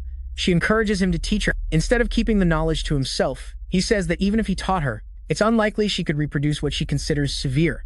Instead, he offers to teach her archery. He remembers how he found many legendary weapons and knows a little about them. Suspicious, she comments that he acts as if he knows everything, and asks who he really is. He claims to be just an adventurer, although she says that sounds more provocative than modest. He says it's better to keep things secret, and that's what he intends to do. A group approaches to thank him for saving them, asking his name and the skill he just used. Rina smiles and notes that keeping secrets here may be harder than expected with a small smile. He introduces himself as Kyo. She says she can't tell him everything, but offers to share what she can in the adventurers department. Breaking news appears on the screen informing that the rat was arrested. Shocking the viewers, it is revealed he was training novice adventurers in a class dungeon with the intention of killing them, and was arrested there along with dozens of accomplices by the police. Suspected that he sank the Serpent clan and attacked adventurers to this day. The case is still under investigation with other possible crimes being investigated. In the adventurers department, the phones ring non-stop. While the team answers calls about the incident, an employee explains that the details are still being confirmed. The receptionist looks toward the entrance and notices someone she knows walking through the lobby. Demanding that he reach an agreement with the receptionist, she explains that the situation has worsened. Noting that they need to discuss how to react from above, someone observes that the situation got out of control and sees Alice on an upper floor. While she responds with a smile and notes that everyone can hear and suggests talking somewhere else. They are taken together to a meeting room. Inside, Rina greets them cheerfully, noticing that Kyo was also summoned like her. Alice jokes, saying they seem to have gotten closer, but Rina quickly denies it. Alice pats her on the head, acknowledging how hard it must have been. She praises her for a job well done, smiling softly. Rina admits it was quite a mission suddenly. A group of men stand up while one steps forward to address the matter. He bows deeply and offers a formal apology. He admits he never imagined a player killer would infiltrate his squad, calling the culprit a dissection genius. Alice comments that it was inevitable they wouldn't suspect him. He admits he has no excuses addressing here. The man says that besides financial compensation, he will be promoted to Class C Adventurer as a special case and does not notice that he was recently promoted to Class D, surprised to already be in Class C, and comments that such an unprecedented speed of promotions has never happened before. He reacts calmly, which leads someone to tell him to be happier about it. It is confirmed that there are no precedents for such a promotion. The man in black announces that 3 representatives were called. The first is the director of the Adventurers Bureau. The second is Class C Adventurer Guki, and the third representative is revealed to be Class C Adventurer Ali. She confirms proudly, asking if they now realize how amazing she is. Goku punches. Ignoring the conversation, he declares he didn't come here to chat. Causing the others to look at him, Goku explains that since a low-class adventurer defeated a Class S, he became curious about him. Kyo's profile is scanned, showing he is only level 11. Goku notes that his job also has no class, calling him a suspect. Suddenly, Goku grabs Kyo by the collar, accusing him of being another scammer like Arata, demanding answers. He asks what trick he used, but Kyo warns Goku to let him go. The veteran adventurer challenges him to escape alone using his power and job without classes. A team member shouts that fighting inside the bureau is prohibited. The director allows, ordering them to proceed. Alice and Rina insist they stop before the situation worsens. Goku provokes Kyo, asking if his Class C status is real or just a bluff. But Kyo remains silent as tension rises. Suddenly, something catches Goku off guard. Several handmade swords appear and point at Goku, making him struggle in shock. Alice intervenes and shouts for them to stop. She lands beside them, cutting the tension and ordering Goku to retreat, which makes him grit his teeth. Goku is forced to retreat, which frustrates him. Alice checks if Kyo's okay and apologizes. Goku steps back, described as one of the weakest C clans, desperate to protect his position. Kyo says he doesn't care and thanks her for intervening. Alice suddenly perks up and asks if that was the one. Craftsman, saying it was even more amazing than she had heard. Kyo looks at Rina, who nervously apologizes. She admits to having told Alice the reason for the secret. Alice reassures him, saying you can't keep people's mouths shut, so he shouldn't be angry. The director clears his throat to get Kyo's attention. He asks if Kyo plans to reveal information about the absence of classes. Kyo firmly refuses to reveal anything. Even when offered money, he explains that this could distract many adventurers and skew the ranking of, just like what happened with Guki. He adds that being examined would be problematic. The director says it's a shame and ends the meeting as they leave. He thanks for the effort. Alice tells Kyo she would like to introduce him to someone, hinting that he will be surprised while they go down the escalator. She says the person was eager to see him again. Kyo sees her and reacts with surprise seeing Nami, the healer he had helped before the night sky shines over an impressive restaurant. Inside, an employee confirms a reservation for two, while nearby customers look curiously. Whispers spread as they recognize Ki. Oh, who is with Nami, the infinite healer? She hesitates and asks if the sudden invitation was an inconvenience, to which I respond with a calm smile and assure it was nothing like that. She admits she was simply surprised by the fame he had gained. In a flashback during the reunion, he asked if she was Nami, and she warmly confirmed. Nami shared that she had evolved a lot after joining the group he recommended, stating proudly that she had reached level 15. Nina suddenly reacted in shock and demanded to know if he really knew the revolutionary healer. While he asked what she meant, Nami remembered how much had happened recently. While Alice noticed he had become the center of attention, Nami smiled and said it was all thanks to having met him. She fidgeted and began to explain why she was there. Alice said they came to thank him, blushing. Nami nervously suggested that they go out to dinner together, surprised. He asked if it would be just the two of them and thought he did not expect that. Alice encouraged him to go and said Nami was very grateful to him. He paused for a moment and thought, then agreed to go. Alice declared it was decided and promised she had everything prepared. At that moment, Nami sits with the menu and is ready to order. That O notices she has changed a lot, became much brighter. She says it is all thanks to him and remembers how he introduced her to a group with the necromancer. Without that, she believes she would still be stuck in the past. Nami remembers joining her current group and training alongside them, explaining that after learning soul healing with them both, she and her world changed completely.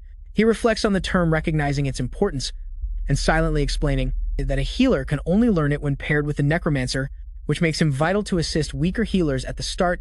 In the future, this combination will become common in this world. Nami became a pioneer in mastering the skill once weak and unable to contribute. She now helps her entire group and inspires other healers in similar situations. She adds happily that the healer role has grown in popularity. Because of that, he observes that as healers, the survival rate of adventurers will increase, and praises her for learning a valuable skill. Nami smiles joyfully at his words. He observes to himself that she seems happy. The food ready, they agree to eat together. Nami takes a bite and smiles warmly, cheerfully declaring that the food is delicious. He watches her silently, lost in thought. He pauses and puts down the cutlery. Nami asks if he doesn't like the food, but he assures her it's delicious. He admits that he wishes his sister could try it too. Remembering how she was hospitalized since childhood due to magical fever, she listens silently, feeling the weight behind his words. He reflects that there is still great potential in healers. Nami says that if she gets stronger, she could cure her sister's illness. She asks him to let her know if there's anything she can do, thanking him for saving her from difficult days. She says she wants to repay him. He responds gratefully and promises he will ask when the time comes. She prays while he holds her hand firmly. Nami gets shy after Kyo asks her something, which leads her to answer that there is no problem at all. He then asks if they should take a look. After dinner, the scene changes to a view of a pool on the terrace. Nami floats in the terrace pool, relaxing on a float. He says it was Alice's idea and admits it's nice to do this once in a while. She lets herself be carried by the water and thinks that wasn't exactly what she meant. Suddenly, she hesitates before asking if he has a girlfriend. He answers that he doesn't have a girlfriend and doesn't plan to have one. While thinking about his sister's reaction, Nami reacts with sudden excitement, leaving him perplexed. Confused, she quickly changes the subject. Holding a beach ball, she says they should enjoy the pool. While they are there, she throws it up. Ready for fun, he blocks the beach ball with a playful move, but loses his balance and almost falls. Nami bursts out laughing, the lamb underwater. He suddenly spots her legs. She slips and falls into the water next to him. They resurface and take a deep breath after the fall. Catching her breath, Nami laughs and teases him. He approaches and their eyes meet in the water as he moves toward her. Gently, he asks if he should show her something. She blushes, caught off guard by his sudden closeness. He announces his own swimming style, calling it the adventurer's tuna. Spinning quickly in the water, Nami watches blushing. She admits to herself that he looks cool from afar.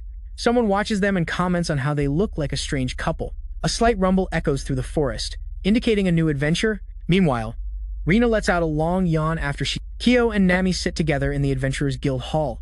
For a morning meeting, Alice cheerfully announces a new team formation, explaining that they will face the level B dungeon called the Cursed Underground Tomb. She adds that if they succeed, she will invite them to join her clan, which excites the three.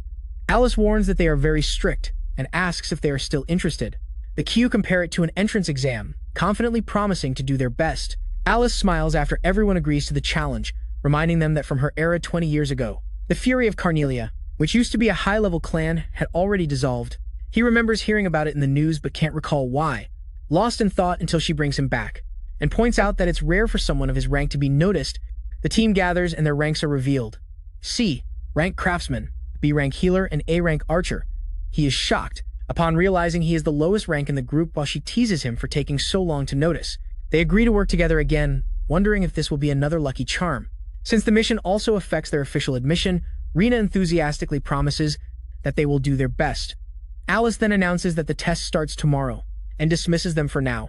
She instructs the three to prepare before leaving, and as they exit, Rina casually announces that she's going home to play her overdue games, but he grabs her by the collar to stop her, telling her to go with him if she has free time. She reminds him, however, to take care of her own preparations since he is not a beginner. To her shock, which implies the preparation is for her, he assures that they will get something good while leading together, but doesn't stop and thinks they arrive at a level C dungeon called the Six-Legged Ancient Forest, and doesn't complain about having to go to a dungeon on her day off when asked why she's going along. Nami timidly apologizes, and he asks if everything is okay, since the task is for Rina, but she insists that it will still benefit her, and he will consider experience points. Reflecting to herself, she admits she wants to stay with Kyo and be someone he can trust. Driven by determination, she refuses to lose. Rina agrees she can go along, warning her not to get lost and to follow her closely. He signals for silence. Catching their attention, they spot a centaur resting in the clearing and wonder if it's their target, seeing it motionless. He realizes it's convenient to have found one before a mission notification appears, instructing them to heal the monster, or Franz, and he frowns thinking it's another absurd task. He thinks for a moment before calling Nami. She silently agrees and approaches him without making a sound. They carefully walk through the grass until an insect emerges from the bushes. Alarming the nearby centaur, Hina's expression becomes tense, while she shouts for him to be careful. She drives them away from danger. When a green light passes by them, an arrow hits the tree where they were, leaving them shocked. The centaur prepares another shot with precise movements. Kyo notes his incredible reaction speed, relieved they narrowly avoided the strike. The Migajia that centaurs usually don't attack humans. Kiku agrees, but observes that this situation is not normal. The centaur's eyes glow as he prepares another attack. He tells her to wait, and insists they are not there to fight. The centaur grips his weapon tightly. While a dark energy surrounds him, the centaur falls to one knee, trembling in pain. Nami observes that he seems to be suffering, judging by his condition. He watches carefully and warns Rina to be careful and asks if she hears anything. She hesitates and questions if there really is something to be cautious about. Hina screams in pain when something hits her leg. He shouts for her to be careful. The understanding suggests that the centaur's weakened state was caused by poison. Hina identifies the source as the large insect in front of her. It is revealed they are ambushed by monsters. Class C Cold Venom 6. Quickly, Kyo creates his weapon and summons the demon blade, Kamuramasa.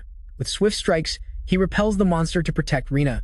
The monster retreats as its wings spread and it lets out a shrill scream, or throws its weapon forward, but the venom spreads sparkling dust in the air. He realizes too late that it is releasing poisonous scale dust. The group retreats toward the shade of a tree, aware that the enemy is stronger than expected. Frustrated that he realizes he hoped to end the situation. With the first strike nearby, Hina collapses with her body trembling due to the effects of the poison, or summons smaller insects threateningly while he creates the Thunder Sword and releases a wave of lightning to knock them down. Protecting his mouth from the remaining poison, he checks if Rina can still stand. She apologizes and admits she underestimated the dungeon and let her guard down. Suddenly, she notices her body is improving. After Nami starts casting healing magic, a bright golden light surrounds them. While the healing magic is activated to purify the poison, when asked if the area affects the magic, she doesn't explain that she is casting it on each person. Individually, she admits that she cannot grant poison resistance, and needs to keep casting continuously, maintaining the magic constant. She reduces the damage from the poisonous scales, however. The effort forces her to remain still and focus, and entirely on her chant. Kyo realizes the fight needs to end, before the dynamic mana runs out, and asks Rina if she can defeat the creature. The venomous queen flies above, using poison to paralyze them, before sending her minions to attack and plans to drag them to her nest. Displeased with the idea, Rina shudders at their fate. She prepares for combat while Alita deals with the smaller enemies. They attack while she leaves. The rest of him fallen insects chirp on the ground. While the venomous queen is defenseless in the air, Nina shoots her arrows upwards and challenges her to come down and fight her. The arrow pierces the queen's wings. Enraging the monster, her attack causes little damage to the creature, leaving her exhausted from so much effort. Determined, Rina urges them to act quickly, but the venomous queen charges with her stinger, aiming directly at her. The blow hits with brutal force, making her slide across the ground. Rina reassures the others, saying she is okay while gripping her weapon tightly, and prepares for another attack. The venomous queen dives at her again. Realizing the danger, she suddenly A hand grabs her arm just in time. The centaur looks at her intently, only to hand the arrow to Rina, his sharp gaze revealed, until a broadsword falls before her just in time to protect her from the venomous queen. Determined, Rina grabs the arrow she borrowed from the centaur. She prepares, channeling energy for the attack. She attacks with full force, piercing the venomous queen, making her scream in agony. Meanwhile, I activate a skill enhancement, causing a wave of electricity to break out. While he releases thunder swords, the attack hits squarely and cuts through the creature's body, who watches the monster's parts fall to the ground while Nami sighs. Relieved, she stammers when called, and finds out that Rina is asking if she can take care of the injured centaur and apologizes, asking her to hold on a little longer, which she agrees to. She raises her staff and releases a soft green glow. The injured centaur's body begins to heal as the light gently surrounds her. The system announces mission completion, granting Kyo a red adventurer's key as a reward, and thanks the centaur while returning her bow, but insists Rina keep her weapon. The centaur gives her a gentle smile before walking away. Confused, Rina wonders if the item was meant for her, who suddenly calls Rina, explaining that the bow she received is the ultimate equipment for archers. Reminding her of a previous conversation, he says that centaurs create their bows, infusing them with magic. These bows surpass by far anything humans can make and are nearly impossible to obtain. He admits he even thought about stealing one. Rina smiles, saying she realizes it's an amazing bow, just holding it. Nami smiles with joy and says it's amazing to receive a bow from a centaur. To congratulate her, Rina looks to the side, absorbing the moment silently. She admits she was surprised by Nami's arrival, but is happy she came. Nina praises her for casting magic non-stop and calls her an amazing healer, making Nami smile through tears of worried happiness.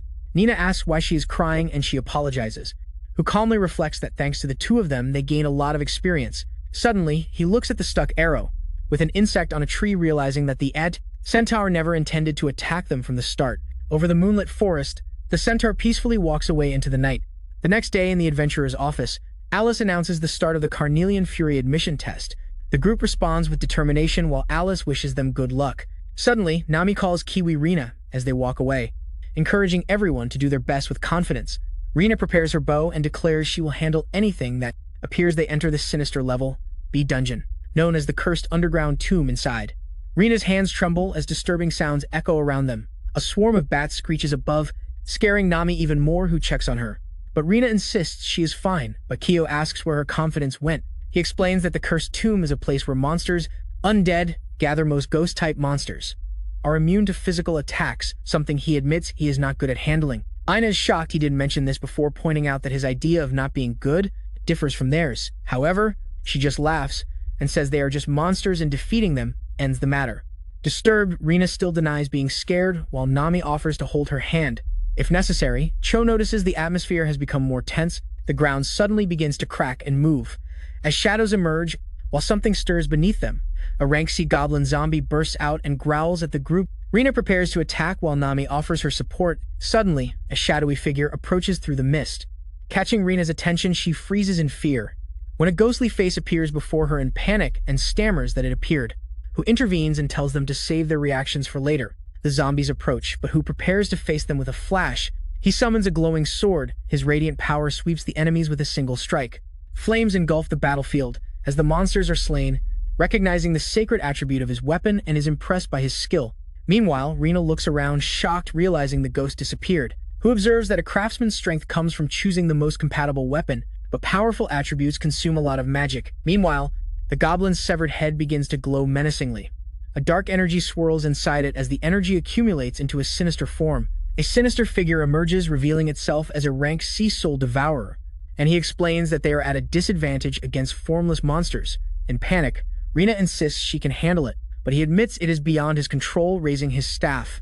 Nami begins to release a radiant light. The radiant light hits the soul devourers, forcing them to retreat. A powerful wave breaks, subduing the enemies.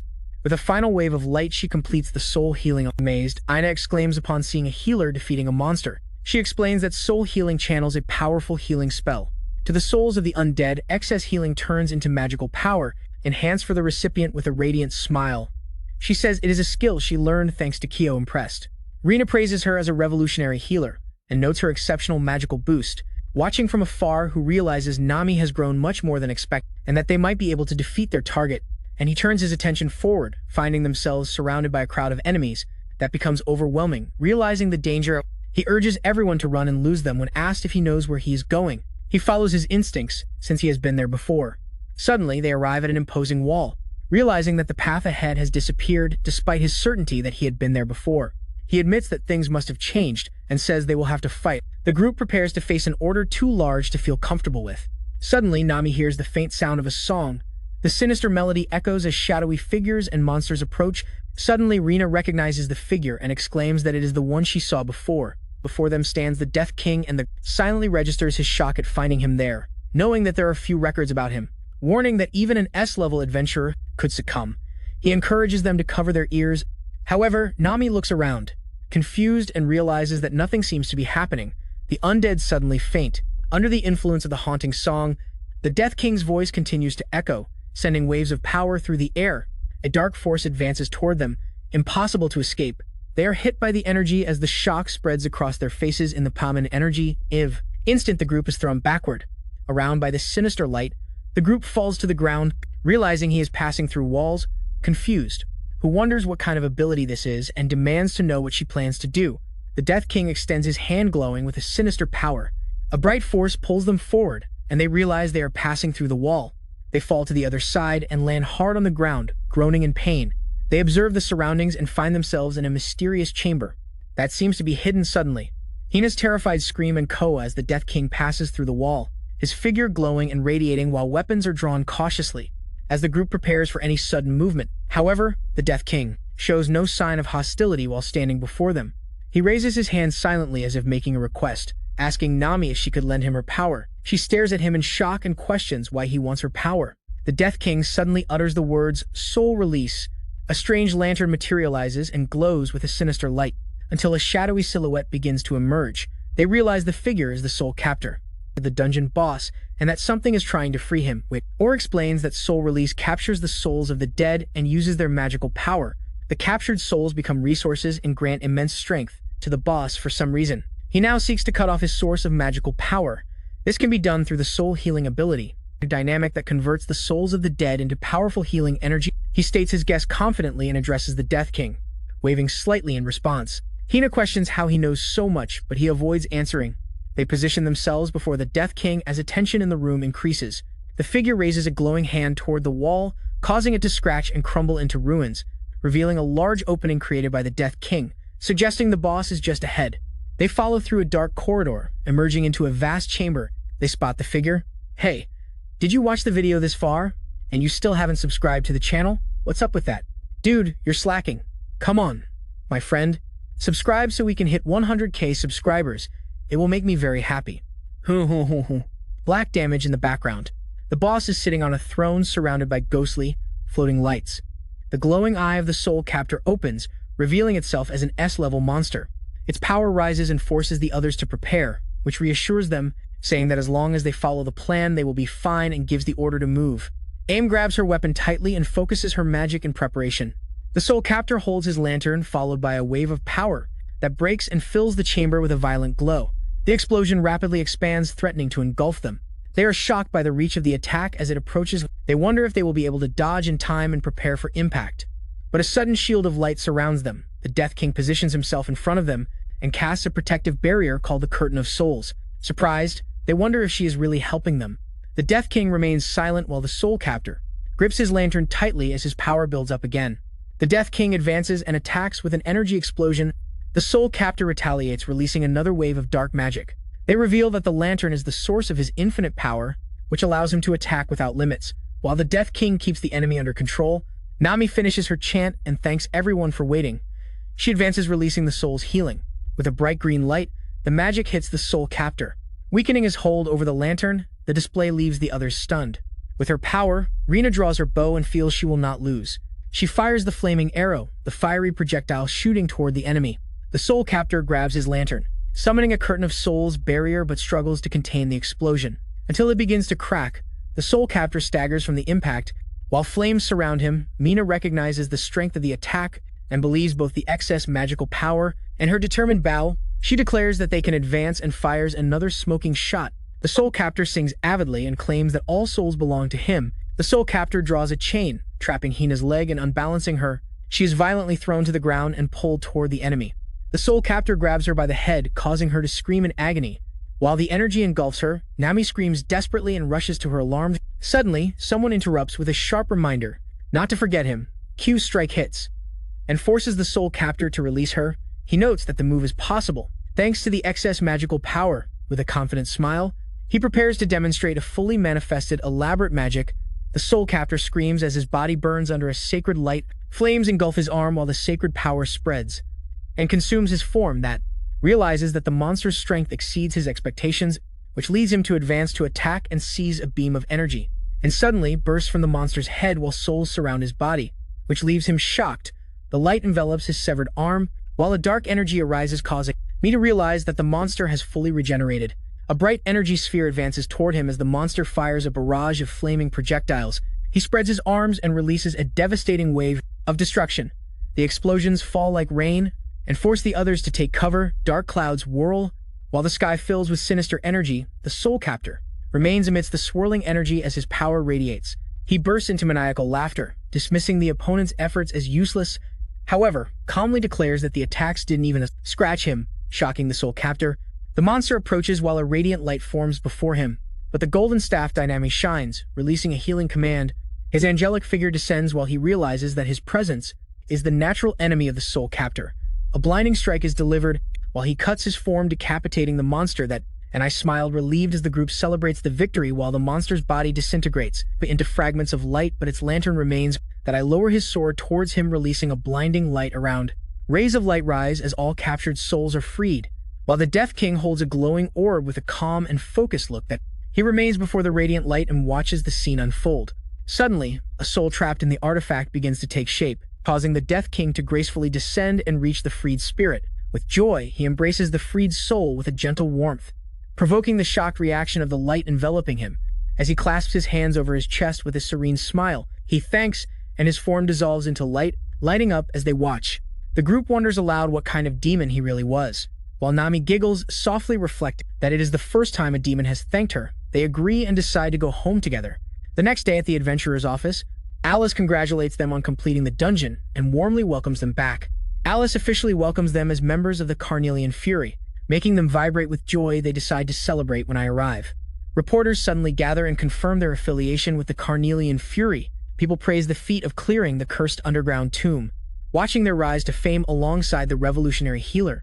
The girls seem pressured by the questions, while reporters wonder how such a feat was possible for a Class C adventurer who suddenly arrives, notices the commotion, and asks what is happening. Alice explains that the reporters came after hearing of their success, that I is pointed out as responsible for the dungeon clearing, which sparks rumors in the crowd. Upon discovering he is the classless adventurer, they surround Rena and praise the teamwork that must have been necessary, and I feel it is a difficult situation for her to handle, until her phone rings and she answers immediately. Her expression becomes tense with what she hears, causing Alice to note her reaction and ask what is wrong. The phone slips from her hand while I runs out of the building. She watches worried as I panics. Shouting Natsu's name, he runs towards the hospital. With urgency increasing every step, the medical team checks Natsu's vital signs and notices his heartbeats are dangerously low. And I suddenly has a flashback of when he was helpless. Until arriving at the hospital, shouting his sister's name, a doctor stops him. He is told to wait outside, but he begs to enter. He insists his sister's life is in danger, but the door is shut in his face. He collapses on a bench holding his head in his hands and thinks about how much her symptoms worsened. He wonders why the alchemist hasn't arrived yet, until footsteps approach. A man in a suit and dark glasses approaches him and calls him by name. The man hands him a phone. Realizing it is his, suddenly the phone starts ringing as the man urges him to answer the call. He hesitates briefly before answering and hearing someone mention his sister's condition. While I tries to confirm if he is speaking with Alice, a loud noise interrupts and makes him ask what they mean. The man in the suit silently gestures, making him approach the window. A helicopter lands on the hospital roof as he remembers deciding to help his friend as he descends. Alice comes out with a medical team holding a Carnelian Fury pendant, which now belongs to Kill.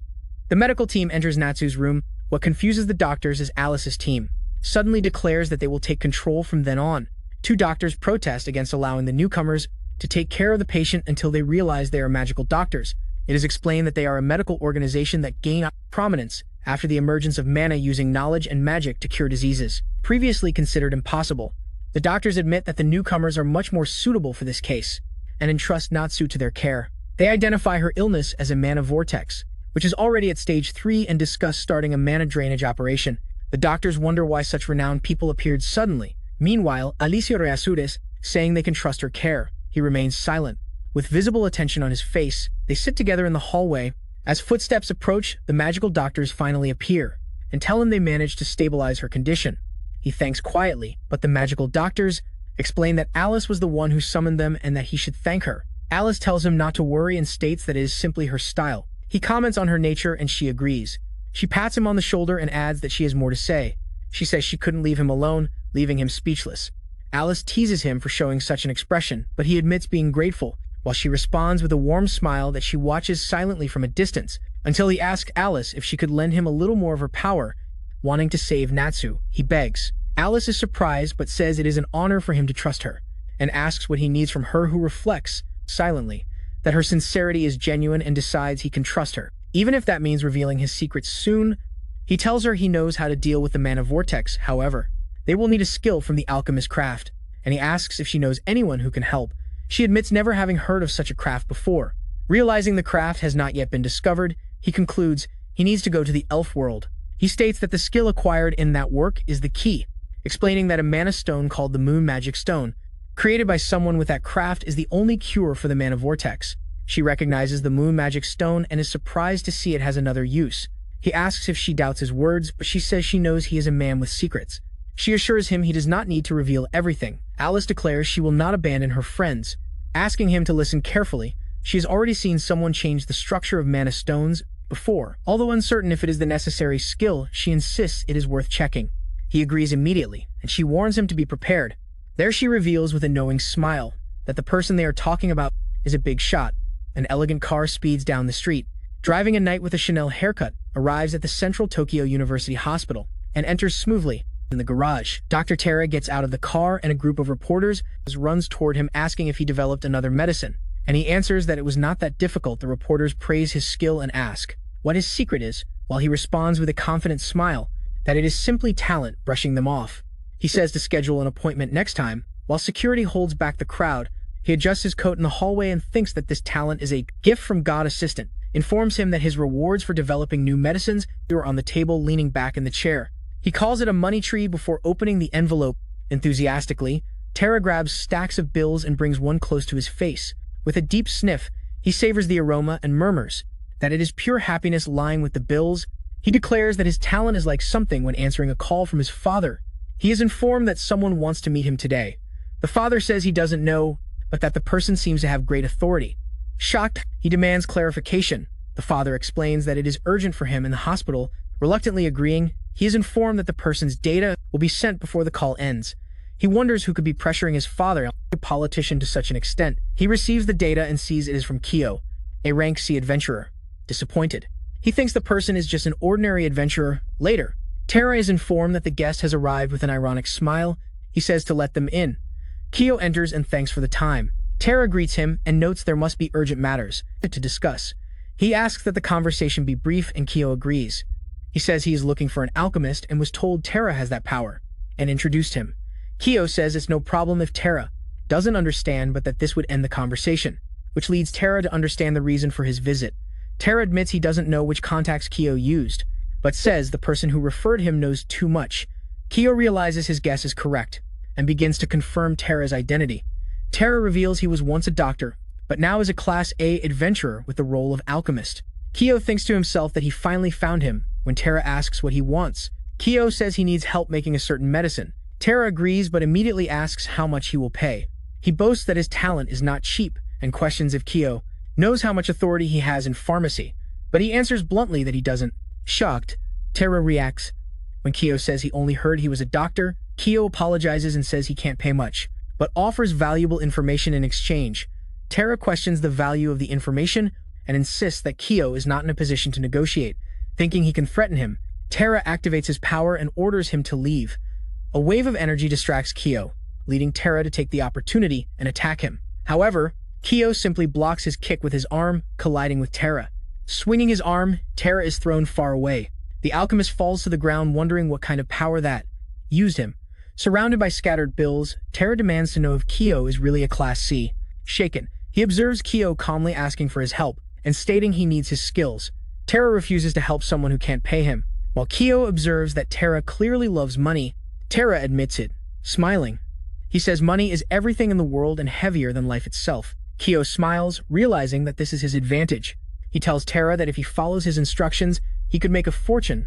Terra interrupts his offer while Kyo claims to have the power to predict the future, and clarifies that he only speaks of events he personally experienced.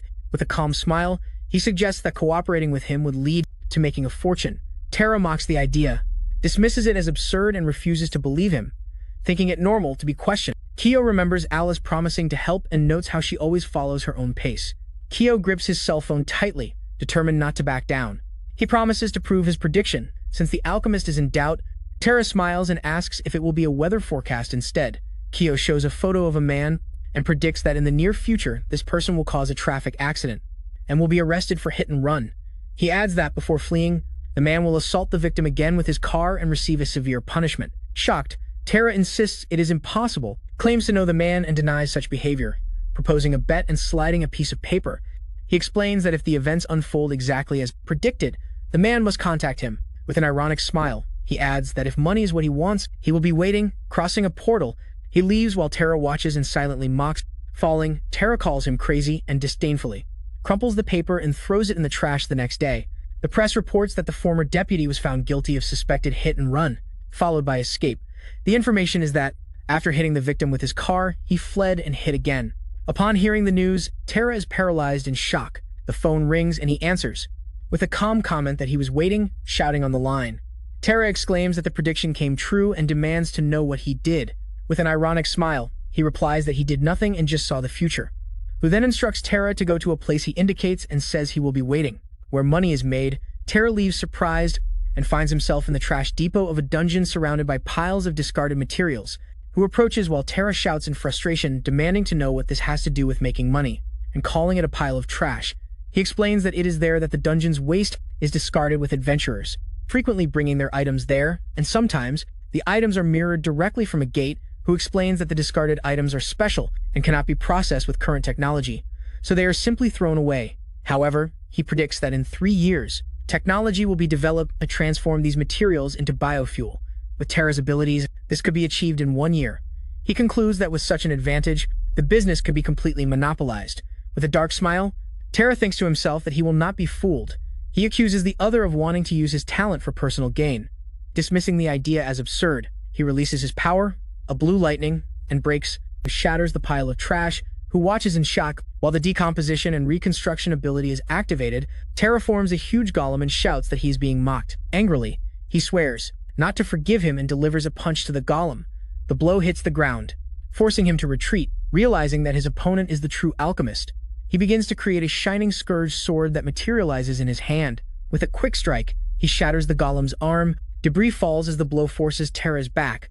Looking around in shock, the alchemist wonders where he went upon spotting him. He realizes that he is also a creator. However, the swordsman realizes his creation ability works only with swords. Unleashing a hail of them, the sword barrage advances toward him, forcing Terra to slam his hands on the ground and activate recombination. Huge walls of earth rise before him as the swords clash against the barrier.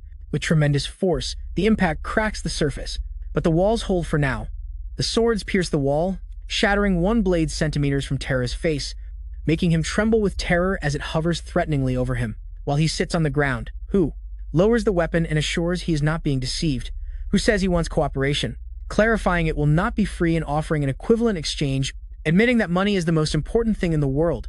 Terra listens attentively, declaring he needs to have it, even if it is just one. Terra smiles maniacally, causing him to fall silent for a moment. Terra stands up and accepts, saying he will make the requested medicine. Terra calmly says he is willing to help. He takes the handkerchief to clean himself, removing the dirt, and says he can maintain composure even when covered in trash. Observing closely, he considers Q's future reading power, but admits it is still unclear. Terra comments on Q's ability that he has never seen before, capable of suppressing even a ranker like him. He admits that Kyo's value is above average and says his potential caught his attention. Observing the piles of trash, Terra questions if they can really be turned into biofuel, which Kyo confirms. Terra analyzes the costs and notes that profits depend on the liters produced. The idea of monopolizing production before the technology is complete piques Terra's curiosity, who states that if true, then the project could become something grand. Terra makes it clear he is claiming the enterprise for himself while admitting he lacks technology and resources but values the knowledge. Upon hearing this, Terra agrees and notes that with such vision, he could easily start his own business.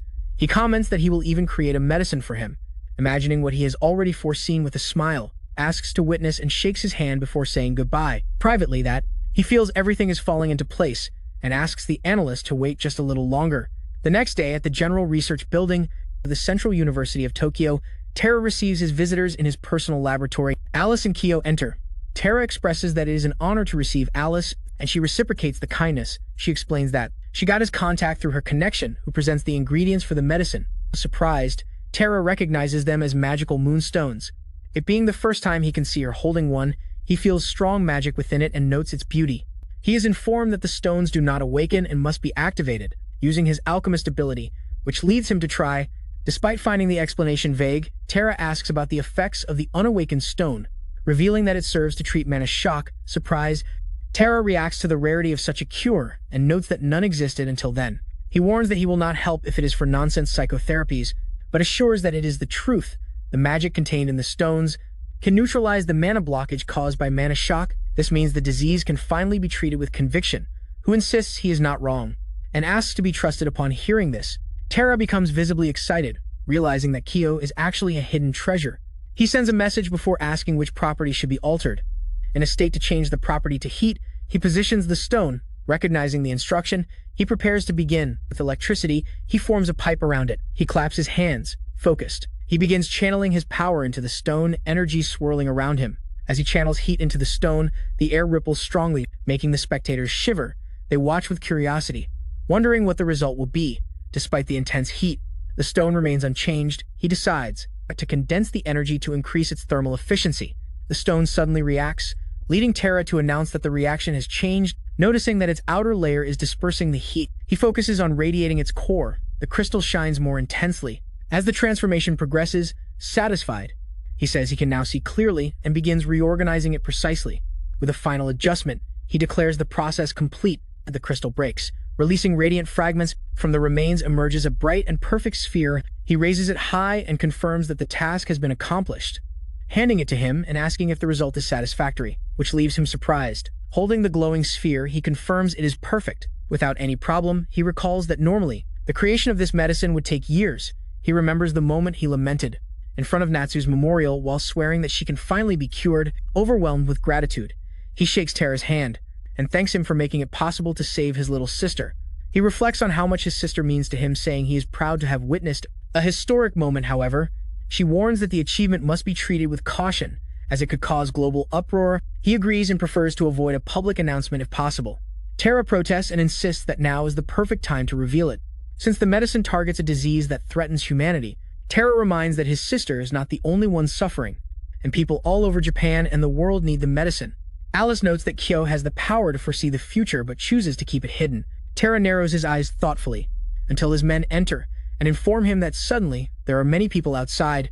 Shocking, Alice and Kyo. Terra smiles and offers to face them. In his place, the crowd gathers, calling for Terra and asking if he really found the cure for mana fever inside. Alice demands an explanation from Terra, who explains that it is exactly as he promised. Smiling, Terra reveals that he was offered a way to earn a large sum of money, which confirms him. However, he states he has no time to entertain the media and needs to focus on curing his sister, begging them to keep his and Natsu's identities secret. Alice nods in agreement, while Terra smiles warmly, assuring that everything about them will remain secret and that he will handle the media. With open arms, he steps into the spotlight and greets the media. Surrounded by reporters, Terra corrects them and says the correct term is shock of mana. A reporter comments that while others seek a cure, the Kanzaki group found it first, but Terra asks them not to use that expression and states that it is a goal shared by humanity. The reporter apologizes to the press for his frankness. Internally, he smiles and feels satisfied for having fooled the organization of magical doctors. Terra smiles and thinks he can already smell the money, until a reporter asks what treatment he developed. Caught by surprise, he hesitates before answering. Realizing he forgot to ask some details, he explains that the key lies in the magic stones, adds that there are still many uncertainties, so he cannot share details yet, but promises to reveal everything as soon as it is completed. While cameras keep flashing non-stop, someone wonders if this arrangement is really acceptable. Alice says here is what he did, the discovery, and deserves the fame. He replies that he doesn't want those things and doesn't care if the other man takes all the credit, looking outside with determination. He thinks of his only wish, imagining his sister running happily under the sun. The next day at the hospital, the news reports that the number of patients continues to rise, and the Kanzaki group announces a new treatment for mana shock. She ratifies as the company's representative and is credited with a major contribution to its development, who watches the news silently until Alice and Aim arrives. Tara suddenly appears and greets them cheerfully, who asks why he is there when he should be on TV. But Tara explains that the broadcast is not live and that the press conference was held earlier. He opens a briefcase and reveals altered magic stones that he came to deliver. Impressing Name with her beauty, Tara agrees to start the treatment and asks Kyo to explain the procedure. Kyo tells Tara that his part is done and leaves the doctor surprised. He passes the task to Nami and explains the need for a magic user.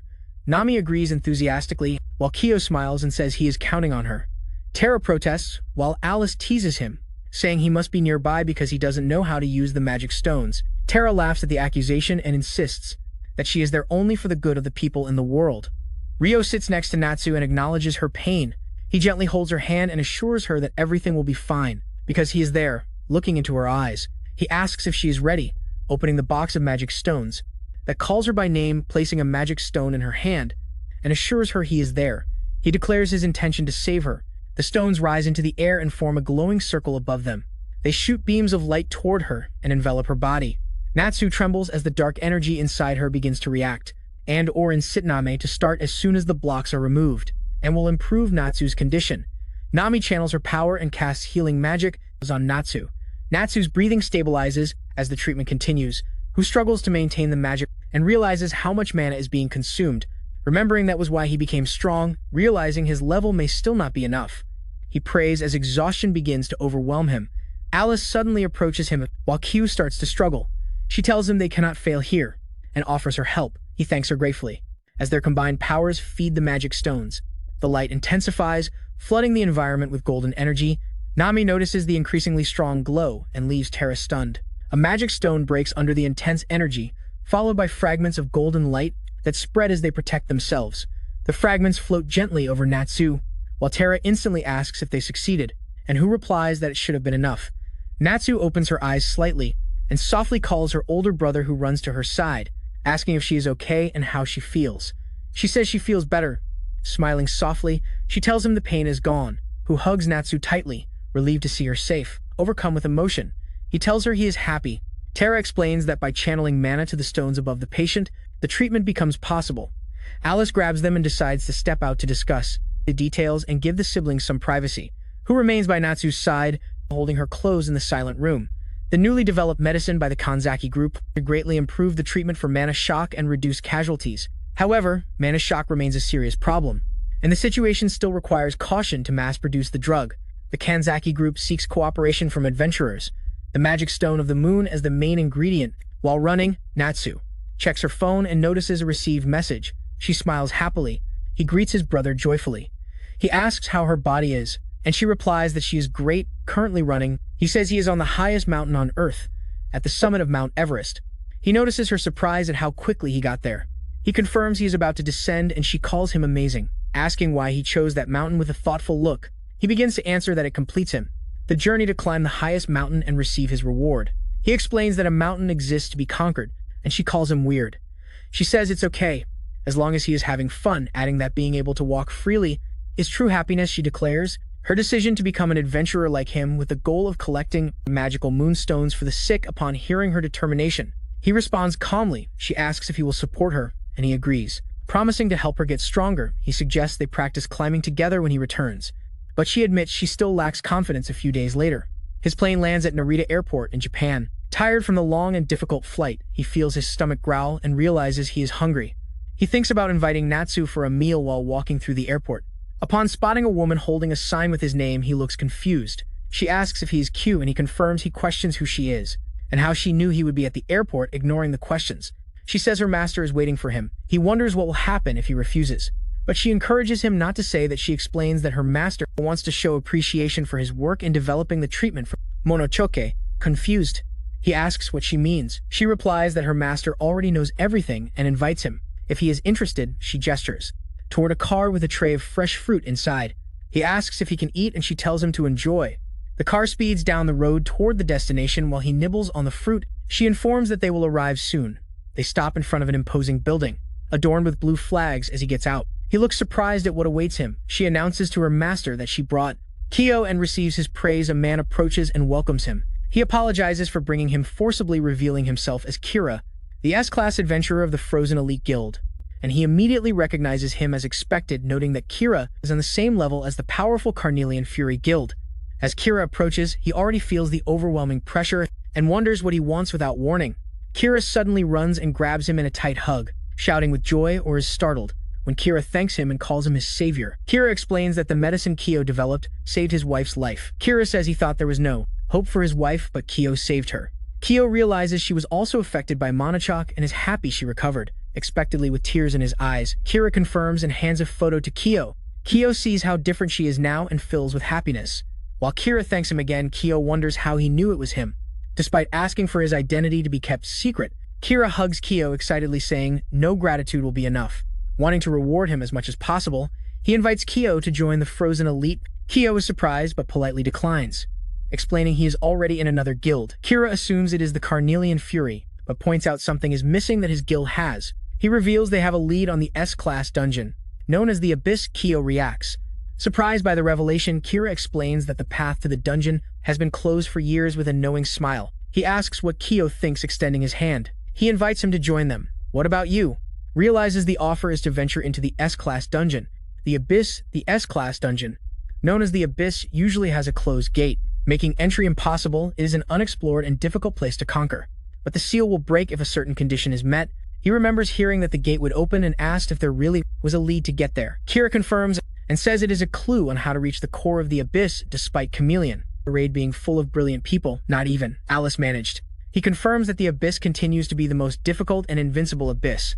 To this day, the only ones capable of doing this are the Frozen Elite, which leads Kyo to ask for proof. Kira reveals they have information about the monster, Class S, lurking in the Abyss, which is the machine dragon. Shocked, he demands to know where this information came from. Kira is surprised by the mention of the dragon and asks if Kyo already knew about it, admitting that he only heard through rumors. He avoids giving more details. Even though he is his savior, Kyo is informed that the matter cannot be disclosed. However, if he joins the guild, he will learn everything. Kyo silently remembers that the machine dragon was the monster that triggered his regression to the past after saving Natsu from monochok. He feels he no longer has reasons to face that monster. Again, he remembers the people who helped him, calmly shaking his head. He apologizes, surprised. Kira asks what he means. He explains that it is not about the machine dragon, but rather a high-quality dungeon. Kira promises to guide him there and encourages him to join them, although it is a good offer. He says he owes a big favor to Alice if possible. He would like to reach that point together with her. Iris silently acknowledges his decision. Although disappointed, he accepts and says there is nothing that can be done. Ira warns that being affiliated with a Class S guild means one day getting involved in the conflict over the Abyss while abroad. Many events occurred in the adventurer's world, handing him a sealed letter. He asks him to read it, curious. He opens it and is surprised by its content, which describes a plan to conquer the Abyss, with 5 groups of Class S adventurers, which he explains is a government mission that arrived a few days ago, and that the Carnelia Fury should also receive it. The government acted quickly to seize the opportunity to conquer the Abyss. The superiors are probably after the valuable treasures of the dungeon. When asked if the adventurers are the same, he agrees with a smile, telling him to prepare himself. He comments that the die is cast and things are about to get noisy. He declares that the Frozen Elite will be the first to enter the dungeon, but that he is free to follow his own path. Agreeing, he says goodbye. A few days later, Alice attends a meeting before the gathered class guilds. Announcement begins among Class S. Adventurers are Goku, leader of the Class S Guild, Honor of the Continent Mimi of the Class S Guild, Stardio Jinji of the Class S Guild, Mendi Wiper Kira, who represents the Frozen Elite of the Class S Guild, and Alice, who leads the Class S Guild Carnelian Fury. The speaker directs everyone's attention to the matter at hand. They announce that today's discussion concerns the mission sent a few days ago involving participation in the investigation. In the invasion of the Class S dungeon Abyss, the goal is to work together to overcome the unknown danger of the dungeon. Jinji laughs upon hearing the mention of cooperation, wondering how many will really support each other. Mimi comments on his speech, but he asks her to look closely and addresses everyone in the room, hiding behind a pleasant expression. The eyes reveal the opposite. Dendi says it is better to work for one's own reputation than to help each other. Mimi questions what is wrong with having ambition. Smiling, she says everyone wants the spotlight, But now the government asks for their cooperation. She admits she does not like being blamed, just for being young, while Ginger emphasizes that she is not that young. Mimi is shocked by his words, and her aura fills with anger. She accuses him of talking nonsense and directly challenges him. With an ironic smile, he admits he would prefer to talk to someone much younger. A sharp order interrupts them, demanding they stop there. She casts an angry look to the other side of the table and orders them not to waste time and to continue the discussion. It's whining and irritation, and she returns to her seat. While someone grumbles about her attitude, Gingy casually asks for tea and says she is thirsty. After wasting time, Alice sighs and realizes that the relationship between the S-class guilds remains as hostile as ever. As the meeting continues, the government's request is presented as the Flash's highest priority. Alice reflects on having been asked to conquer the abyss, feeling uncomfortable about it. Meanwhile, the sealed gate begins to open. From inside, a dark and smiling presence emerges. The S-rank dungeon, the Abyss, is revealed. As the first primordial dungeon to appear in the world, even the strongest cannot return from its depths, which earned it the name of Final Dungeon. Due to its extreme difficulty in the city, its sealed doors remain a mystery, with rare reports of adventurers finding magical moonstones. Since moonstones are known to cure magical ailments, their demand has increased exponentially. Rediscovering that one of them can bring wealth is enough to live in luxury forever. Besides the moonstones, countless rare magical stones capable of changing modern life are buried there in abundance. Mimi yawns in the middle of the meeting, apologizing when someone comments that she must find the topic boring. Gigi smiles and says she watches him with more interest than anyone else. Her expression turns dark. While a sinister energy surrounds her, she pretends to smile and asks if he touched a sensitive spot until she feels a sinister presence behind her. It settles there with power and offers to be the opponent. Her piercing gaze shines as she says, it doesn't matter who she faces. While Mimi remains silent watching her, she pretends to laugh and tells her not to stare at him. The man at the head of the table resumes the conversation and says they will continue. By pure luck, the dungeon doors have opened, bringing a once-in-a-lifetime opportunity. He announces that their goal is to conquer the depths of the abyss, shocking some in the room. The majority of dungeons have a boss overseeing them who worries about facing a monster powerful enough to be the master of the abyss. The man states they will defeat it. For the sake of the investigation, despite the danger and uncertainty, he reminds them that failure is not an option, advising anyone unwilling. From now on, a piercing gaze accompanies his words. But Kira reassures the group that every adventurer desires the treasures of the abyss, and no one will oppose it. He notes that otherwise it would be a problem. Confidential documents are delivered containing the known information.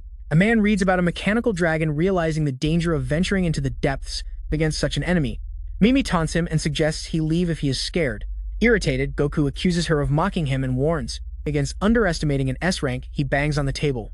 After Mimi tells him to start over from F-rank, chaos ensues when Goku questions if she is accusing him of being weak. She lands softly after dodging and taunting, saying he was aware of it all along, while Kira realizes everything has turned into a cat and mouse game. Suddenly, Alice and Kira pause for a moment, sensing something approaching, and a dark figure rushes toward the building. It crashes violently, causing people to fly and scream in shock. It is thrown forcefully against the packed walls, struggling to get up as debris piles up. The monster is revealed as a level A cooking fragment. They question why he is outside the dungeon and suspect it is the Abyss curse. They say the Abyss itself seeks to crush intruders, leading Kira to wonder if the rumor is true. Another dismisses the idea as superstition, but the monster suddenly attacks and tries to grab him. He screams as the monster throws him through the air until he flips or catches him. The monster advances while Alice checks if her allies are okay. Suddenly, it roars and leaps toward her, but she prepares until the monster stops mid-attack. Yingji declares that those who dig graves out of greed will face the dangers they deserve. He says it is natural as he wraps the monster in threads, and warns that he should not be underestimated. He crushes the monster's body as he tightens his threads. The onlookers watch in admiration, and many suggest Goku learn from him. Suddenly, the dark presence of the cooking murmurs with interest. He murmurs that it's just a scratch, frightening Alice and Kira. Genji questions what it means as he picks up a glowing orb. He offers to get it, but the man in black insists that they will take care of it themselves nearby.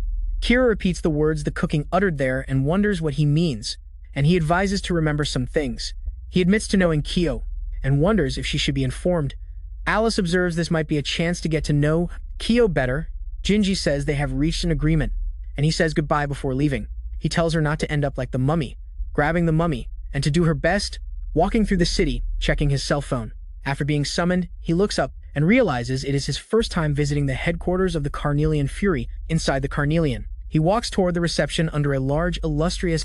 Nearby, a man casually asks the staff if they could have lunch together. He approaches and asks to meet Alice. But the man reacts in shock upon seeing him call her by name while the receptionist says she will confirm. The man stops him and demands to know what he is doing there, and he explains that Alice sent him.